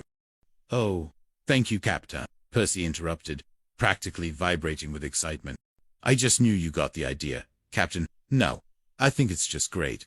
Captain, you missed your bed over here. Percy gestured at Lancer's vacant bunk. Yes, that's my bed. Bo muttered, trying to keep up. Now, don't you sleep with your head facing towards the window, Captain. You always do. Percy noted. Oh, yes, I do, Pippin. What's your point? Then we'll have to switch the beds around, Captain, Percy declared, ever practical. Huh, you see, I sleep with my head facing exactly the other way. So if we switch the beds around, our heads will be facing each other, and that way we can talk without turning over. We're gonna be roommates. Isn't that swell, Captain? Bow's internal monologue screeched to a halt. The sheer, overwhelming, 24-hour intimacy of it all. He had wanted Pippin to get asked, but moving him into his personal quarters, this was beyond his wildest, most terrifying predictions. He pulled himself together. It was a means to an end. An unpleasant, deeply unnerving end, but an end nonetheless. Look, Pippin, on your way over to get your gear, do me a favor, will ya? Corporal Dixon wants me to send over this holonovel, The Adventures of Commander Torque. Run it over for him. Will ya? He said he was desperately bored and was talking about counting lint. I'll be glad to, Captain, Percy chirped. That's what I'm here for, to be useful. And, Pippin, look, Bo continued, his voice deliberately casual. That'll give you a chance to pay your respects to Lancer and Archie and all the gang in the Healing Citadel. A little morale boost for the sick. Yes, sir, Percy agreed, his eyes shining. That's real thoughtful of you, Captain. You always think of others. Yeah, just slip over and hand the holonovel to Dixon personally, will ya? Bo instructed, laying out the trap. Remember how you just walked in on me the other day in the Healing Citadel? Well, do the same thing, and give Dixon my best wishes. In fact, Pippin, shake hands with him. In fact, shake hands with the whole ward. That's a great morale-building exercise. A symbol of unity, Pippin. Percy's face glowed with utter admiration. Captain Montgomery, you just think of everything, don't you? What a wonderful idea it is. I try, Pippin, I try. Bo Montgomery watched Percy skip out, already planning the congratulatory remarks for his ingenious, if morally dubious, triumph. His ultimate vacation from Pippin, a long, glorious stretch of serene, Pippinless silence, was almost within his grasp. Chapter 11. The Shared Sickness and the Silver Lining. Percy Pippin, glowing with purposeful cheer, marched straight to the Healing Citadel. The automated entry door hissed open as he approached Corporal Lancer Dixon's isolated ward. Ignoring the numerous warning signs about infectious diseases, he bypassed a known-man front desk. He'd done it for Captain Montgomery, so he could certainly do it for Lancer. Cooper boy, Percy called out cheerfully as he entered the communal ward, which resembled a battlefield hospital for Astromump's patients. Groans and sniffles emanated from every bunk. Hey, Lancer! Hey! Feya! Lancer Dixon, pale and miserable in his bunk, looked up with glazed eyes, then squinted in disbelief. Pippin, how did you get in here anyway, you infectious maniac? Where quarantine? Well, I waited till the nurse droid left the desk out there. Lancer, Percy explained, completely unconcerned. On account of Captain Montgomery wanting me to give you this holonovel personally and give you his best wishes. And he said to give best wishes to all the fellas too. He thinks of you all. He does. Look, Pippin, you shouldn't have come in here, Lancer groaned, trying to push himself up. Yeah, go on, Pip. You'll get in trouble for breaking quarantine. Archie Finch moaned from a nearby bunk. This is an isolation ward. Oh, don't worry about me, Lancer, Percy assured him, patting Lancer's clammy forehead with a firm, comforting hand. I never get sick. My immune system. Remember. He handed Lancer the Well, here's your book, Lancer. And best wishes from Captain Montgomery. Best wishes to all of you, from Captain Montgomery. He loves you all, like you were his own platoon of... Percy then proceeded to make his way around the ward, cheerfully shaking the hands of every feverish coughing Marine he encountered, delivering Captain Montgomery's best wishes, with fervent sincerity and distributing untold quantities of Astromump's viral particle. Back in his office, Captain Bo Montgomery had just finished meticulously arranging Lancer Dixon's former bunk in his personal quarters, making sure it faced away from his own, just as Percy had insisted. He was practically humming, "Victory, a vacation, soon." Just then, Percy Pippin reappeared, bustling into the office, his usual effervescent self. Well, Captain, you did it a little for the book. You did. I just did exactly what you told me. I sure did, Captain. Percy beamed, oblivious to Bo's sudden, chilling apprehension. I sure did everything, and you gave it to Lancer personally, huh, Pippin? And did you shake hands with him and give him my best wishes, Pippin? Bo asked, trying to keep his voice casual, an evil scientist checking his experiment. I sure did, Captain, Percy exclaimed. And then after I visited with Lancer, I had a nice bedside visit with all the boys in the ward. I visited everyone. Well, now I'm shaking hands with everybody, Captain, Percy chirped, illustrating with a little miming motion. Oh, wonderful, Pippin, Bo said, his smile feeling rather fixed and strange. You're really committed to the morale-building exercise. Very brave of you. Well, Lancer seemed very nervous about it, though, Percy mused, frowning slightly. He said that the Dr. Droid told him there wasn't no such thing as being immune to astromumps for somebody as healthy as I am. He said, it's all a statistical anomaly. Bo froze, a profound, sickening sense of dread washing over him. No kidding, Pippin, he asked, his voice barely a whisper. You mean to tell me you didn't know that? That a healthy person can get sick? Percy looked utterly bewildered. All it takes is just one little germ passed from one person to another, Captain. Just one little germ is all it takes. That's what Lancer told me. Who knew? Bo just stared at Percy, his mind spinning. Just one little germ, passed from one person to another. The handshake, the endless handshakes, the purposeful exposure. His own brilliant, nefarious plan to get rid of Percy. It was all coming back to haunt him. Is that so, Pippin? Just one little germ? Bo asked, his voice oddly detached, as if from a great distance. You know, I just can't believe we're gonna be roommates. Captain, maybe you'll better pinch me. Captain, just to make sure I ain't dreaming. Percy extended a hand. Bo backed away, fear in his eyes. Later, Pippin, later. Just tell me, how many fellas do you think you shook hands with? The next day, Captain Beauregard Montgomery was back in his private room in the healing citadel, glaring at the ceiling. He felt as though every internal organ had decided to host a full-scale galactic dance party. The astromumps, which had seemed so benign just a few days ago, had returned with a vengeance. A new, more potent strain, perhaps courtesy of a thorough mixing in the general population. Hi, Lancer, Bo croaked, when his door slid open to reveal a slightly recovered Lancer Dixon. Can you believe it? Can you believe it, Deke? It's impossible. Never, in a million cycles. You just don't get relapses as quick as that. Lancer, though still a little weak, managed a wry grin. Well, Captain, you did. I guess you gotta be philosophical about it. Like you said, it's a vacation away from knuckleheads like Pippin. Bo slammed his fist on the bed. Yeah, but 2 vacations in one cycle. This is ridiculous. Who asked for this much quiet? I don't think my financial situation can handle another fine from the Go-Go Club. Better than no vacation from Pippin at all, right, Captain? Lancer said, offering a small bowl of Yeah, I guess you're right, Bo grumbled, taking a sip. If it's the only way I can keep him off my back. Okay, yeah, it's okay by me. I'll make my peace with the universe eventually. Now you're talking, Bo, Lancer said, chuckling weakly. Bo sank back, utterly defeated. Yeah, I'm right back where I started, yes sir. I like it here, fine. I'm content to be away from him for as long as it takes. Whatever form it may be. Suddenly, a medical droid rolled up to the door, a faint beep emanating from its internal speakers. This way, please.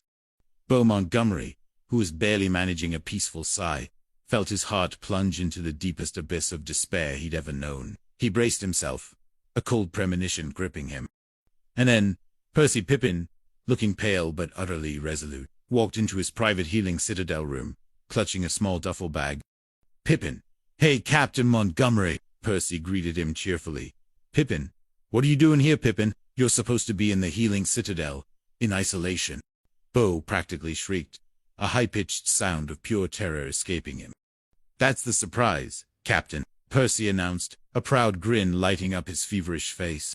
The Dr. Droid examined me right after he examined you, and he said I could go back to duty just as soon as I wanted to, on account of it being a light case. Bo stared at Percy, completely aghast. He did, huh? The Dr. Droid said that, after all those handshakes, and all those direct exposures, and all my ingenious planning, he said it was just a light case. Captain, Percy confirmed, sitting on the edge of the adjacent Bedlands' former bed, now his own.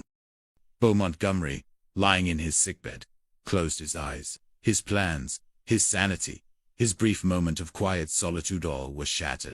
The universe, it seemed, had a truly wicked sense of humor, and its primary agent was Private First Class Percival Pippin, Starstone Marine Corps, whose pure heart and unintentional chaos ensured that Captain Beauregard Montgomery's life would never, ever be truly peaceful again.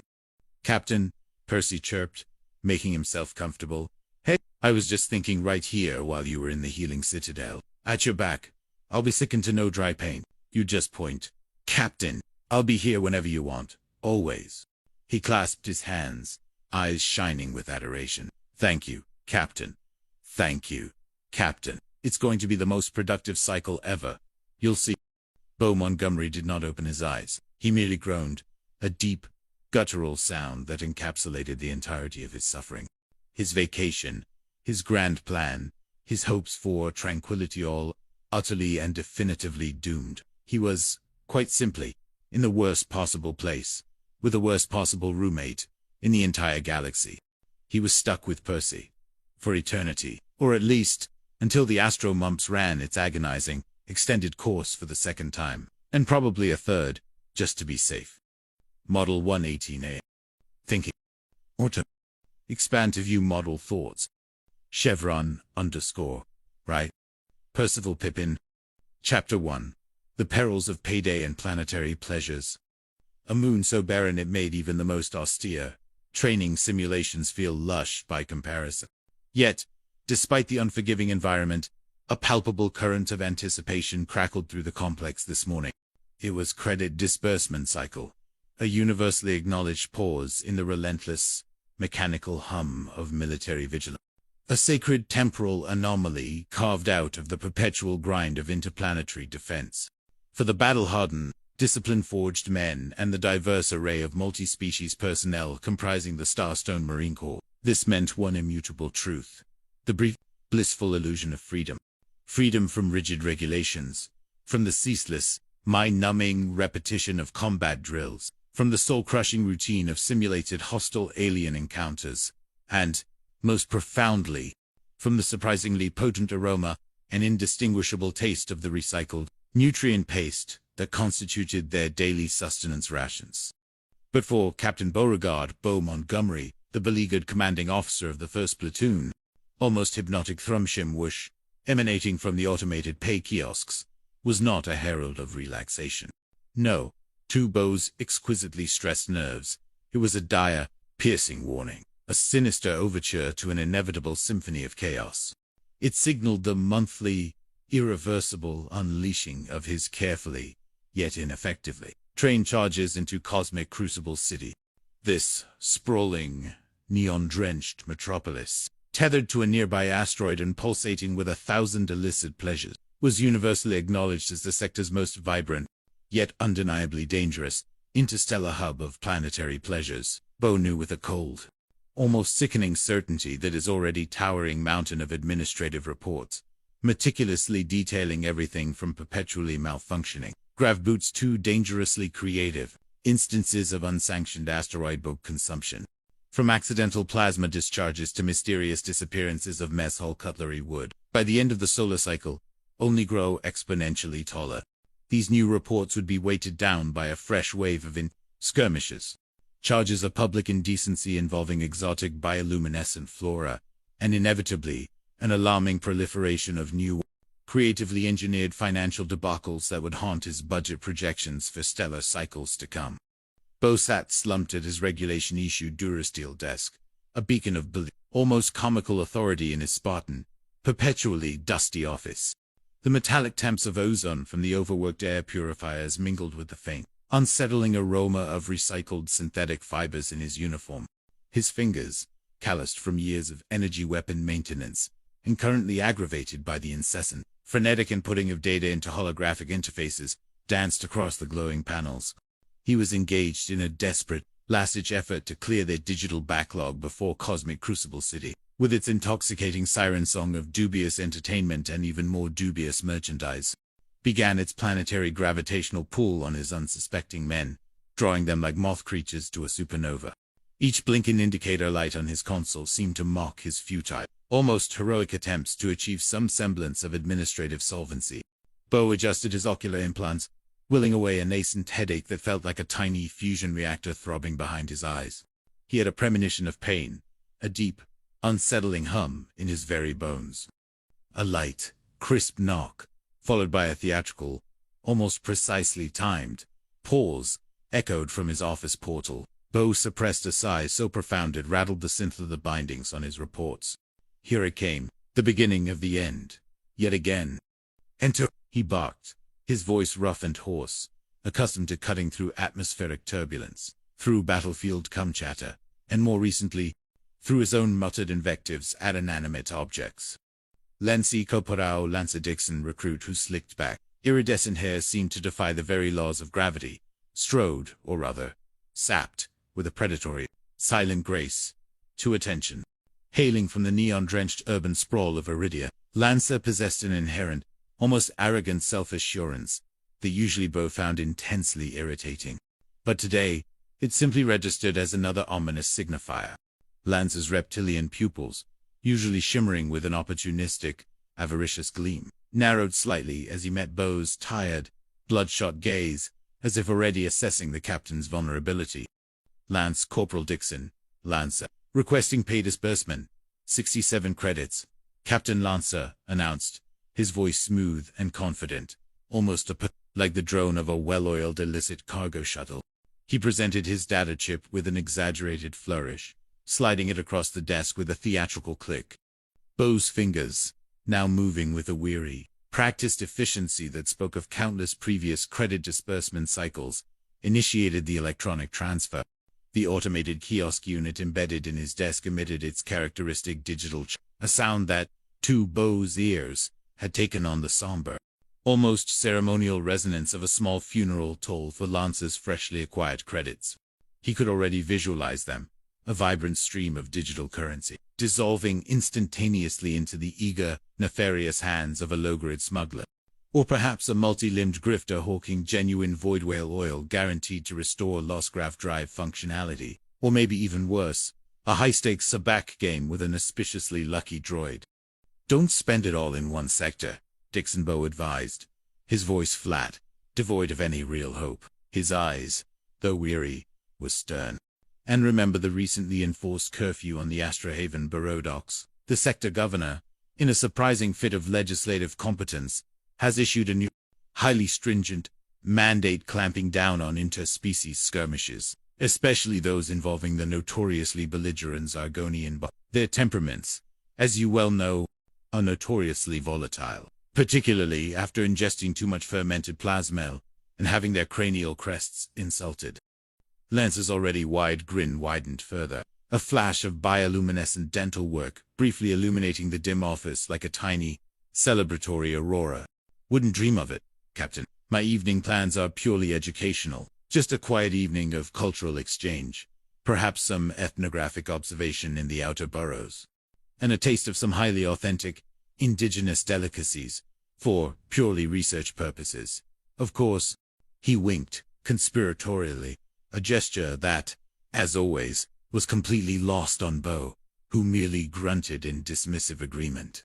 Bo didn't have the mental or emotional bandwidth to decipher Lance's thinly veiled innuendo, or to engage in a moralistic debate about the difference between cultural exchange and procuring questionable entertainment. "Thank you, sir." Lancer executed another sharp theatrical salute, then spun on his heel with an abruptness that made Bo's head ache. Lancer was already mentally navigating the neon labyrinth of Astrohaven, undoubtedly plotting the most efficient route to his delicacies. Next in line, his very presence almost an apology, was Private Gleep Globax, a small, multi-eyed alien from a methane-rich asteroid colony on the fringes of the sector. Gleep shuffled forward with a nervous twitch of his various sensory appendages, which twirled and clicked in a distressed, kitten-esque symphony, his species equivalent of a deep breath or an anxiety attack. Gleep, always on edge, perpetually twitchy, practically melted under Bo's weary gaze. He didn't even attempt a verbal greeting, instead silently presenting his quivering like a newly minted jelly creature in a zero-gravity. Private Globax, Gleep. The sound of Gleep's name making his own ocular implants throbbed faintly in a peculiar pattern. Gleep was unique. His intricate, multi-limbed physiology made him agile, but his metabolism was so delicate that he mostly consumed bland, engineered protein paste. and his anxieties were legendary across the entire base. He possessed a truly remarkable ability to attract and subsequently miss his credits with astonishing regularity and creativity. Bo suppressed yet another sigh, this one threatening to dislodge his vocal cords. 73 credits. The credits transferred. Try not to get separated from your money this time, Glowbacks, Bo advised, his voice a low, warning growl. Remember what happened last month with the telepathic vendors on Omicron 5? And the rather embarrassing incident involving the hypnotic mirror? We're still trying to get your medical expenses cleared for that one. And the sector provost is taking a rather dim view of accidental psychic mind wipes due to poor financial stewardship. Gleep chittered softly, a series of rapid-fire clicks and whistles, a sound that might have been an apology, a plea, or perhaps a deeply ominous premonition of his impending financial doom. He clutched his data chip to his many-faceted chest, as if it were a fragile, freshly laid egg, destined to hatch into pure monetary disappointment. Then, with a frantic, scuttling motion, he scurried away, undoubtedly heading directly for the sanctuary of the barracks and the reassuringly bland, predictable safety of his beloved protein paste rations. And perhaps, Bo thought, a secure, impenetrable strongbox for his remaining credits.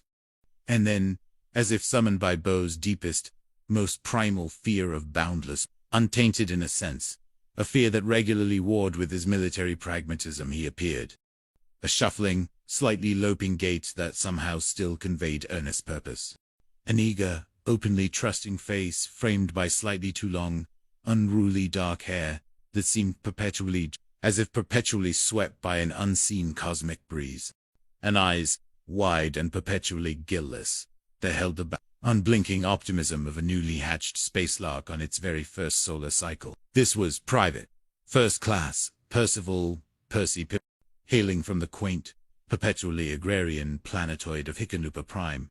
Percy was not merely a Marine, he was a walking, talking anomaly within the grizzled, cynical, and perpetually aggravated ranks of the Starstone Marine Corps.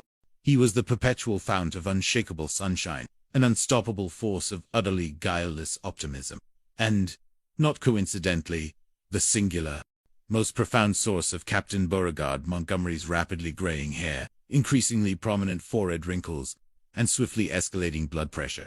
Percy was, in essence, Bo's karmic retribution in a regulation issue uniform.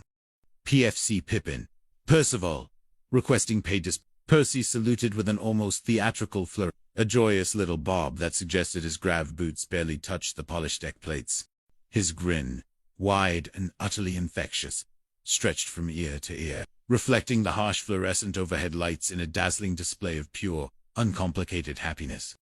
Bo sighed, a long, drawn-out exhalation that sounded suspiciously like a hyperventilating astromech trying desperately to expel a clogged exhaust filter, followed by the defeated groan of a Staringen sputtering out. He looked at Percy, who simply beamed back, completely immune to Bo's palpable aura of exhaustion and irritation. Here we go, Bo thought, his mind already bracing himself for the inevitable, for the peculiar flavor of Pippin-induced chaos that was sure to follow. Pippin, 73 credits.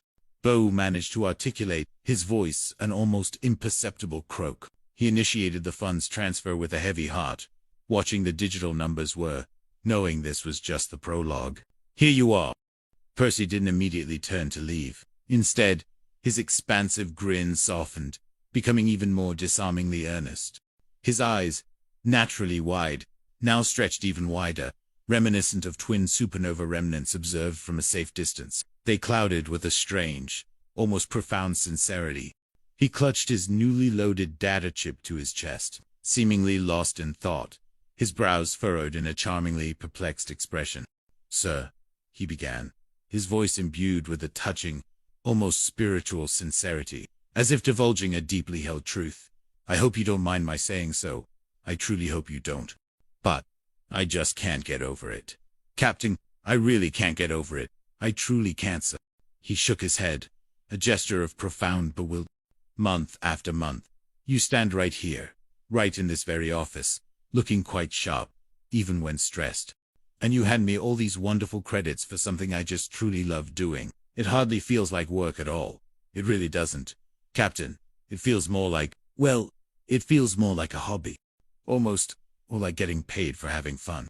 It's simply wonderful. It is. Bo blinked. Then again, he'd prepared himself for a panoply of possibilities. A convoluted request for an early pass to visit a particularly robust exoflora exhibit on a neighboring moon. An intricate and undoubtedly lengthy explanation of a minor infraction involving a rogue multitude, a sensitive piece of communications equipment, and an unsuspecting sentient potted plant. Or perhaps even an impromptu musical number celebrating the joy of space travel, accompanied by rhythmic stomping and off-key whistling. But this genuine, unadulterated outpouring of profound job satisfaction and boundless gratitude, it was utterly disarming. And, strangely, more unsettling than any complaint Bo had heard all cycle. Such innocent joy was almost alarming. "That's fine," Pippin Bo managed to articulate, rubbing his temples, which had begun to pulse with a singular, insistent beat, like a miniature, malfunctioning distress beacon. "Glad to hear you're enjoying your enlistment. We do, after all, strive for high morale among the troops, even if some of us seem immune to it, despite our most fervent efforts. And despite the endless flow of motivational holos." His gaze briefly flickered to a stack of disciplinary action, unauthorized contact with belligerent Zargonian bar creatures, and property damage reports featuring Lancer Dixon, which seemed to grow taller, almost supernaturally, the longer Bao looked at them. Percy nodded vigorously, completely oblivious to the implied barb, his eyes shining with an almost unholy light. "Oh, and Captain, if you don't mind me taking another moment of your precious time, I also wanted to say about the sustenance cycles you've been serving in the mess hall. They've just been absolutely wonderful. Truly, top-notch. They are." His face beamed. "Take last cycle, for instance. Oh, my stars. We had those reconstructed tuna. They tasted just like freshly caught by... They did, right from the crystalline lakes of Hickenlooper Prime. I went back 4 seconds, of course, because they were so very, very good. But there was so much left over that I reckon I could have had thirds if I'd wanted. They were truly a credit to the quartermaster's inventive rehydration techniques and culinary ingenuity." Bao's mouth twitched. His stomach, usually a stoic, unflinching fortress against mess hall horrors, gave an uncharacteristic, deeply unsettling lurch. He had personally tasted those particular croquettes, and distinctly recalled them possessing the vague texture of compacted sin sponge, and the subtle flavor profile of atmospheric filters. "That's fine. Pip. Now, if you'll excuse me, I really do need to address this backlog of critical reports, and avoid spontaneous combustion." Bo's voice was barely a whisper now, thick with resignation. "And then, Captain," Percy pressed on, heedless of the interruption, or indeed, Bo's very visible descent into an existential crisis, his enthusiasm an cascading tidal wave of innocent praise. "Them new grav mat slippers we got in last orbital rotation. Oh, my stars, they're so comfy. So luxurious they are. They practically levitate you across the deck plates. They do, like walking on a cloud of stardust.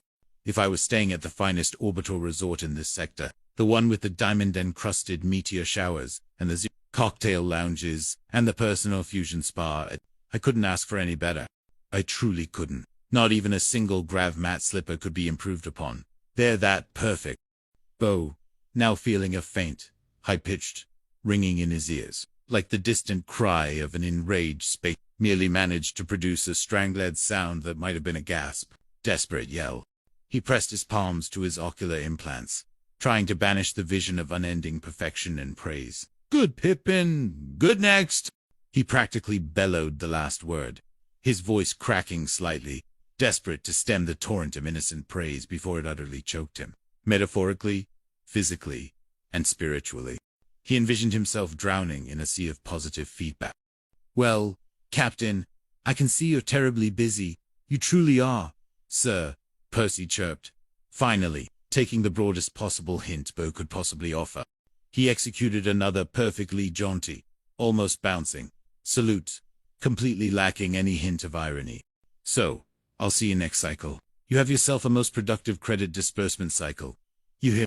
With that, he turned and, with an eager, almost skip-like step, bounced out of the office, his presence leaving behind a distinct, lingering scent of freshly laundered uniform, purified ozone, and bewildering, unwavering optimism. Bo watched him go, then slumped back in his chair, exhaling a long, shuddering breath that felt like the last vestiges of his remaining sanity escaping into the Zalosian atmosphere. Next cycle, he muttered to himself, the words tasting like ashes in his mouth, dry and bitter. Is a long time between creditors. He wasn't entirely sure why he'd used the name Humble, perhaps a vague, bitter reference to his own swiftly plummeting financial status, or merely a subconscious acknowledgement of the universe's capacity for cosmic irony, given Pippin's complete lack of any true humility. And that, he added, looking at the still trembling pile of disciplinary reports, which now seemed to be subtly mocking him, is the absolute, terrifying truth of it. His head was already starting to throb with the familiar dull ache of an impending migraine, a pain that usually indicated incoming plasma artillery, and payday was barely a few minutes old. He had a sneaking suspicion it was going to be a long month, or, perhaps, a very long night, filled with bureaucratic headaches, existential dread, and the terrifying prospect of dealing with his perpetually perplexing platoon, especially Pippin. Just as he thought he might regain a solitary microscopic shred of sanity, the door creaked open again, bringing with it a fresh wave of despair that was almost palpable. This time, it was Private Archibald Archie Finch, Percy's closest buddy, a lanky, gangly youth with a perpetually worried expression, like a newborn space rabbit caught in a crosswind during a meteor shower. And, to Bo's immediate, profound irritation, Lunsey Corporal Lancer Dixon, already back from his premature escape to Astrohaven, apparently having returned solely to catch up with Archie. A minor inconvenience that would inevitably snowball. "Well, there you are, fellas," Archie exclaimed, his voice high-pitched and slightly reedy, seeing Lane. Archie had a nervous habit of constantly fiddling with the communant on his wrist, as if expecting urgent, harrowing updates from the darkest reaches of the galaxy, or perhaps a sudden attack from rogue. "I wondered where you all went. I thought perhaps his Argonian bar creature had finally developed a taste for Starstone Marines. Or perhaps a rogue sentient potted plant had decided to stage a dramatic escape." Lancer, still radiating an air of slick, unshakable confidence, despite his short absence, clapped Archie on the shoulder, a gesture that managed to be both fraternal and subtly predatory. A mischievous glint appeared in his reptilian eye, dancing under the harsh light. "Listen, Archie, my friend, my reliable comrade," he purred, leaning in conspiratorially. "I'm going into Astrohaven tonight to meet some highly interesting sentient beings, some fresh faces, if you catch my drift, ones with iridescent scales and an appreciation for speculative economics. Want to come along?" Lancer punctuated this with a suggestive waggle of his eyebrows, a motion that somehow always looked illicit on his face. Archie scratched his head, a thoughtful frown creasing his brow like a poorly folded His fidgeting increased, his fingers automatically beginning to polish an imaginary spot on his uniform. "Thanks a lot, Lancer. I truly appreciate the generous offer, but my plans are already made.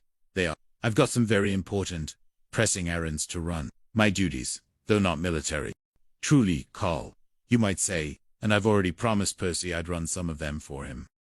Lancer raised a quizzical brow, an air of predatory curiosity briefly replacing his usual mischief. "Oh, really? Archie, spill a what momentous. Utterly enthralling adventure awaits a dedicated Marine on credit cycle that successfully trumps the irresistible lure of new acquaintances and exotic entertainment in Astrohaven. A secret mission, perhaps, or a particularly enticing holographic concert." "First of all," Archie explained, his voice laced with the quiet excitement of someone who truly enjoyed the simpler, more predictable pleasures of orbital life, detailing his day with a meticulous, almost reverent cadence. "I'm going to transmute a message capsule back home to Hickenlooper Prime. Mother Pip, Percy's mother and a dear friend, expects her weekly updates. She does. And I would hate to disappoint her with a late delivery, as the Interstellar Postal Service can be rather fickle with package integrity."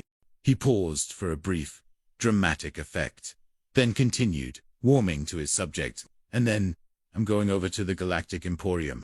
They're having a special on hydrosanitation footwear, gravmat slippers, actually, with enhanced cushioning and anti-static properties.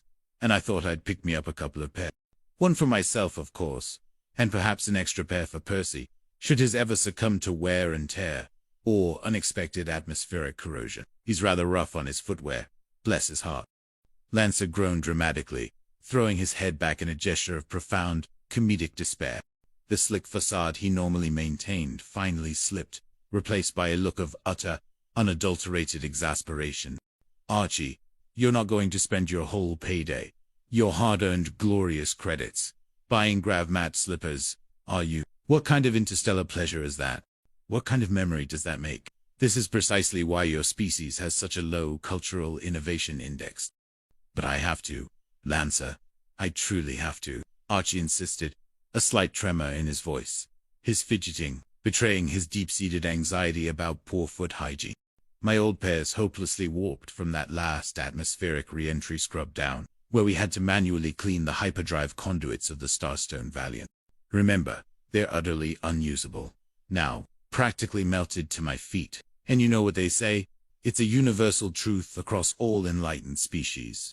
Good hygiene starts from the feet on up. Can't be too careful when navigating the alien terrains of uncharted planets, or even the shared sonic shower bays of the barracks. Now confections can spread so quickly. You see, Lancer threw his hands up in mock, yet deeply felt, exasperation. He simply couldn't comprehend such utilitarian choices on a precious credit disbursement cycle. Such mundane pursuits defied the very spirit of payday. That's the way you want it, Archie. Don't say I didn't offer you a more stimulating alternative, one that involved sparkling beverages and exotic dances. We'll see you later. Pal, try not to track too much dirt into your new grav-mat slippers.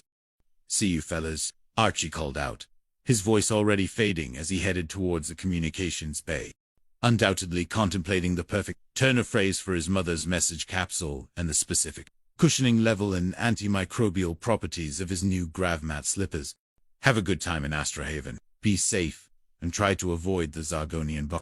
They can be rather feisty when their cranial crests are and try not to make any questionable financial decisions, for Captain Montgomery's sake.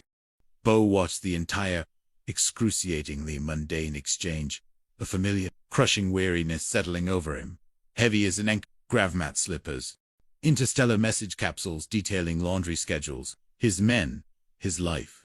He slammed a datapad down on his desk with a resonant clang, the small thud echoing unnaturally loudly in the suddenly quiet office. His head, which had previously only throbbed with a dull ache, now felt as though a particularly large, very annoyed supernova was about to detonate behind his ocular implants. He had a sneaking suspicion. It was going to be a long month. Or, perhaps, a very long night, filled with bureaucratic headaches, existential dread, and the terrifying, utterly inescapable prospect of dealing with his perpetually perplexing platoon, especially the indomitable Percy Pip. He rubbed his temples again, already planning his retreat. Word count, 5,100 words. Now moving to Chapter 2, expanding similarly. Percival Pippin, Starstone, Marine Corps, a comedy of cosmic errors. Chapter 1, The Perils of Payday and Planetary Pleasures. A moon so barren it made even the most austere training simulations feel lush by comparison. Yet, despite the unforgiving environment, a palpable current of anticipation crackled through the complex this morning. It was credit disbursement cycle, a universally acknowledged pause in the relentless, mechanical hum of military vigilance. A sacred temporal anomaly carved out of the perpetual grind of interplanetary defense. For the battle-hardened, discipline-forged men and the diverse array of multi-species personnel comprising the Starstone Marine Corps, this meant one immutable truth: the brief, blissful illusion of freedom. Freedom from rigid regulations, from the mind-numbing repetition of combat drills, from the soul-crushing routine of simulated hostile alien encounters, and, most profoundly, from the surprisingly potent aroma and indistinguishable taste of the nutrient paste that constituted their daily sustenance rations. But for Captain Beauregard Beau Montgomery, the beleaguered commanding officer of the 1st Platoon, almost hypnotic thrum-sheem whoosh, emanating from the automated pay kiosks, was not a herald of relaxation. No, to Beau's exquisitely stressed nerves, it was a dire, piercing warning, a sinister overture to an inevitable symphony of chaos. It signaled the monthly, irreversible unleashing of his carefully, yet ineffectively, trained charges into cosmic Crucible City. This sprawling, neon-drenched metropolis, tethered to a nearby asteroid and pulsating with 1,000 illicit pleasures, was universally acknowledged as the sector's most vibrant, yet undeniably dangerous, interstellar hub of planetary pleasures. Bo knew with a cold, almost sickening certainty that his already towering mountain of administrative reports, meticulously detailing everything from perpetually malfunctioning graft boots to dangerously creative instances of unsanctioned asteroid consumption, from accidental plasma discharges to mysterious disappearances of mess hall cutlery, would, by the end of the solar cycle, only grow exponentially taller. These new reports would be weighted down by a fresh wave of skirmishes, charges of public indecency involving exotic bioluminescent flora, and inevitably, an alarming proliferation of new, creatively engineered financial debacles that would haunt his budget projections for stellar cycles to come. Bo sat slumped at his regulation-issue Durestal desk, a beacon of belief, almost comical authority in his Spartan, perpetually dusty office. The metallic temps of ozone from the overworked air purifiers mingled with a faint, unsettling aroma of recycled synthetic fibers in his uniform. His fingers, calloused from years of energy weapon maintenance and currently aggravated by the incessant, frenetic inputting of data into holographic interfaces, danced across the glowing panels. He was engaged in a desperate, last-ditch effort to clear the digital backlog before Cosmic Crucible City, with its intoxicating siren song of dubious entertainment and even more dubious merchandise, began its planetary gravitational pull on his unsuspecting men, drawing them like moth creatures to a supernova. Each blinking indicator light on his console seemed to mock his futile, almost heroic attempts to achieve some semblance of administrative solvency.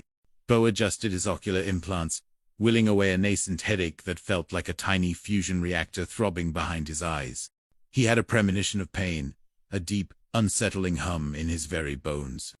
A light, crisp knock, followed by a theatrical, almost precisely timed, pause, echoed from his office portal. Bo suppressed a sigh so profound it rattled the synth leather bindings on his reports. Here it came, the beginning of the end, yet again.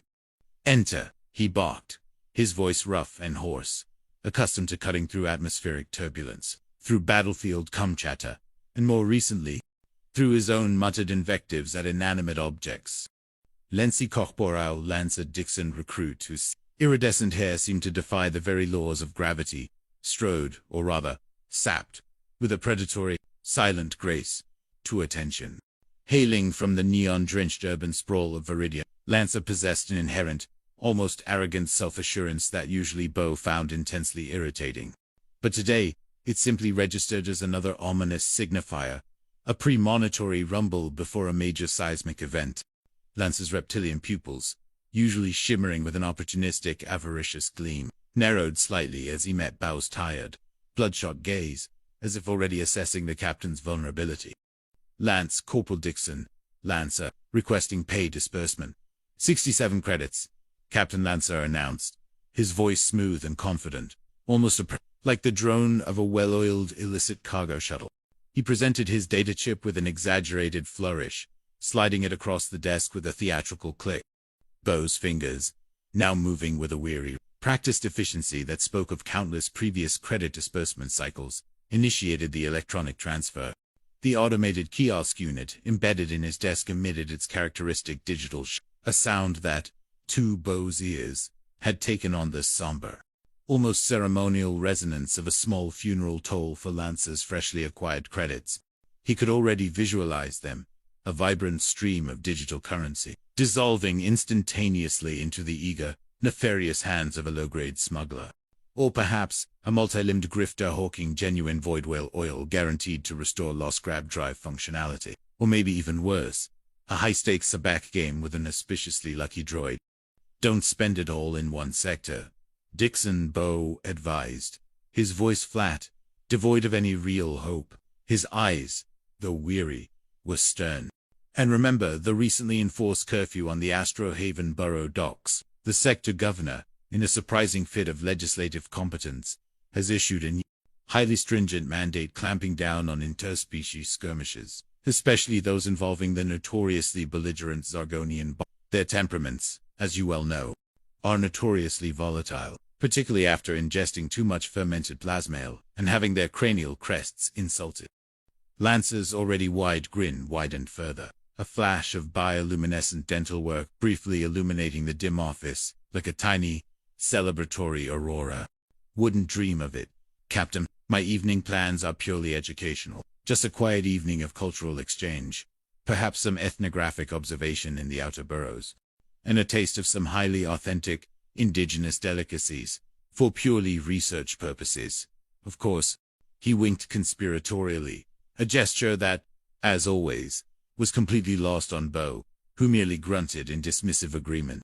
Bo didn't have the mental or emotional bandwidth to decipher Lance's thinly veiled innuendo, or to engage in a moralistic debate about the difference between cultural exchange and procuring questionable entertainment. Thank you, sir. Lance executed another sharp theatrical salute, then spun on his heel with an abruptness that made Bo's head ache. Lancer was already mentally navigating the neon labyrinth of Astrohaven, undoubtedly plotting the most efficient route to his delicacies. Next in line, his very presence, almost an apology, was Private Gleep Globax, a small, multi-eyed alien from a methane-rich asteroid colony on the fringes of the sector. Glip shuffled forward with a nervous twitch of his various sensory appendages, which twirled and clicked in a distressed, kittenous symphony, his species equivalent of a deep breath or an anxiety attack.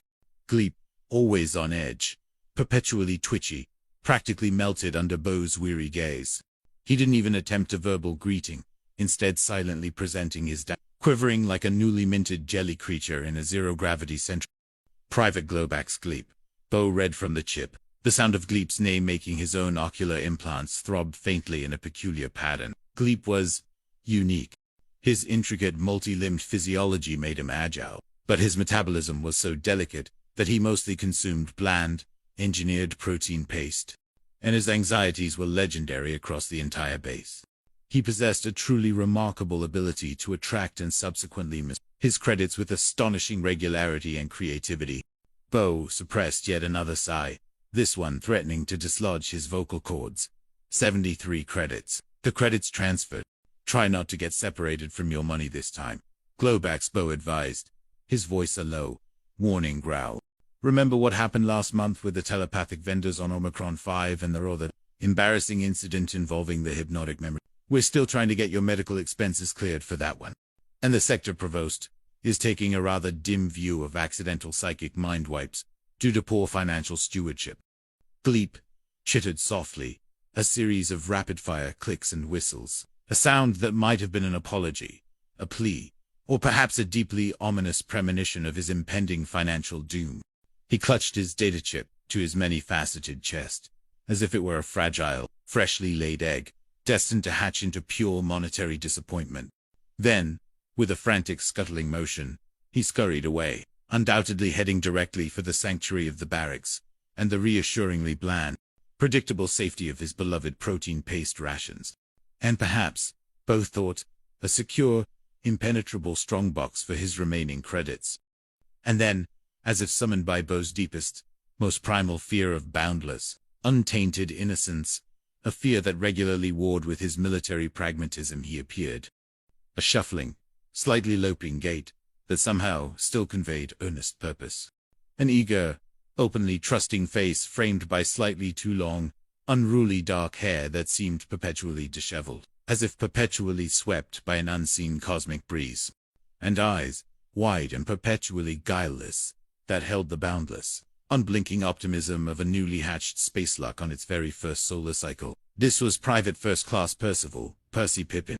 Hailing from the quaint, perpetually agrarian, he was a walking, talking anomaly within the grizzled, cynical, and perpetually aggravated ranks of the Starstone Marine Corps. He was the perpetual fount of unshakable sunshine, an unstoppable force of utterly guileless optimism, and, not coincidentally, the singular, most profound source of Captain Beauregard Montgomery's rapidly graying hair, increasingly prominent forehead wrinkles, and swiftly escalating blood pressure. Percy was, in essence, Bo's karmic retribution, in a regulation issue uniform. PFC Pippin, Percival, requesting pay disbursement, sir. Percy saluted with an almost theatrical flourish. A joyous little bob that suggested his grav boots barely touched the polished deck plates. His grin, wide and utterly infectious, stretched from ear to ear, reflecting the harsh fluorescent overhead lights in a dazzling display of pure, uncomplicated happiness. Bo sighed, a long, drawn-out exhalation that sounded suspiciously like a hyperventilating astromech, trying desperately to expel a exhaust filter, followed by the defeated groan of a star engine sputtering out. He looked at Percy, who simply beamed back, completely immune to Bo's palpable aura of exhaustion and irritation. Here we go, Bo thought, his mind already bracing himself for the inevitable, for the peculiar flavor of Pippin-induced chaos that was sure to follow. Pippin, Bo managed to articulate, his voice an almost imperceptible croak. He initiated the funds transfer with a heavy heart, watching the digital numbers whir, knowing this was just the prologue. Here you are. Percy didn't immediately turn to leave. Instead, his expansive grin softened, becoming even more disarmingly earnest. His eyes, naturally wide, now stretched even wider, reminiscent of twin supernova remnants observed from a safe distance. They clouded with a strange, almost profound sincerity. He clutched his newly loaded data chip to his chest, seemingly lost in thought, his brows furrowed in a charmingly perplexed expression. "Sir," he began, his voice imbued with a touching, almost spiritual sincerity, as if divulging a deeply held truth. "I hope you don't mind my saying so. I truly hope you don't. But I just can't get over it, Captain. I really can't get over it. I truly can't. So," he shook his head, a gesture of profound bewilderment. "Month after month, you stand right here, right in this very office, looking quite sharp, even when stressed. And you hand me all these wonderful credits for something I just truly love doing. It hardly feels like work at all. It really doesn't. Captain, it feels more like, well, it feels more like a hobby. Almost, or like getting paid for having fun. It's simply wonderful. It is." Bo blinked. Then again, he'd prepared himself for a panoply of possibilities. A convoluted request for an early pass to visit a particularly robust exoflora exhibit on a neighboring moon. An intricate and undoubtedly lengthy explanation of a minor infraction involving a rogue multi-tool, a sensitive piece of communications equipment, and an unsuspecting sentient potted plant. Or perhaps even an impromptu musical number celebrating the joy of space travel, accompanied by rhythmic stomping and off-key whistling. But this genuine, unadulterated outpouring of profound job satisfaction and boundless gratitude, it was utterly disarming. And, strangely, more unsettling than any complaint Bo had heard all cycle. Such innocent joy was almost alarming. "That's fine," Pippin managed to articulate, rubbing his temples, which had begun to pulse, with a singular,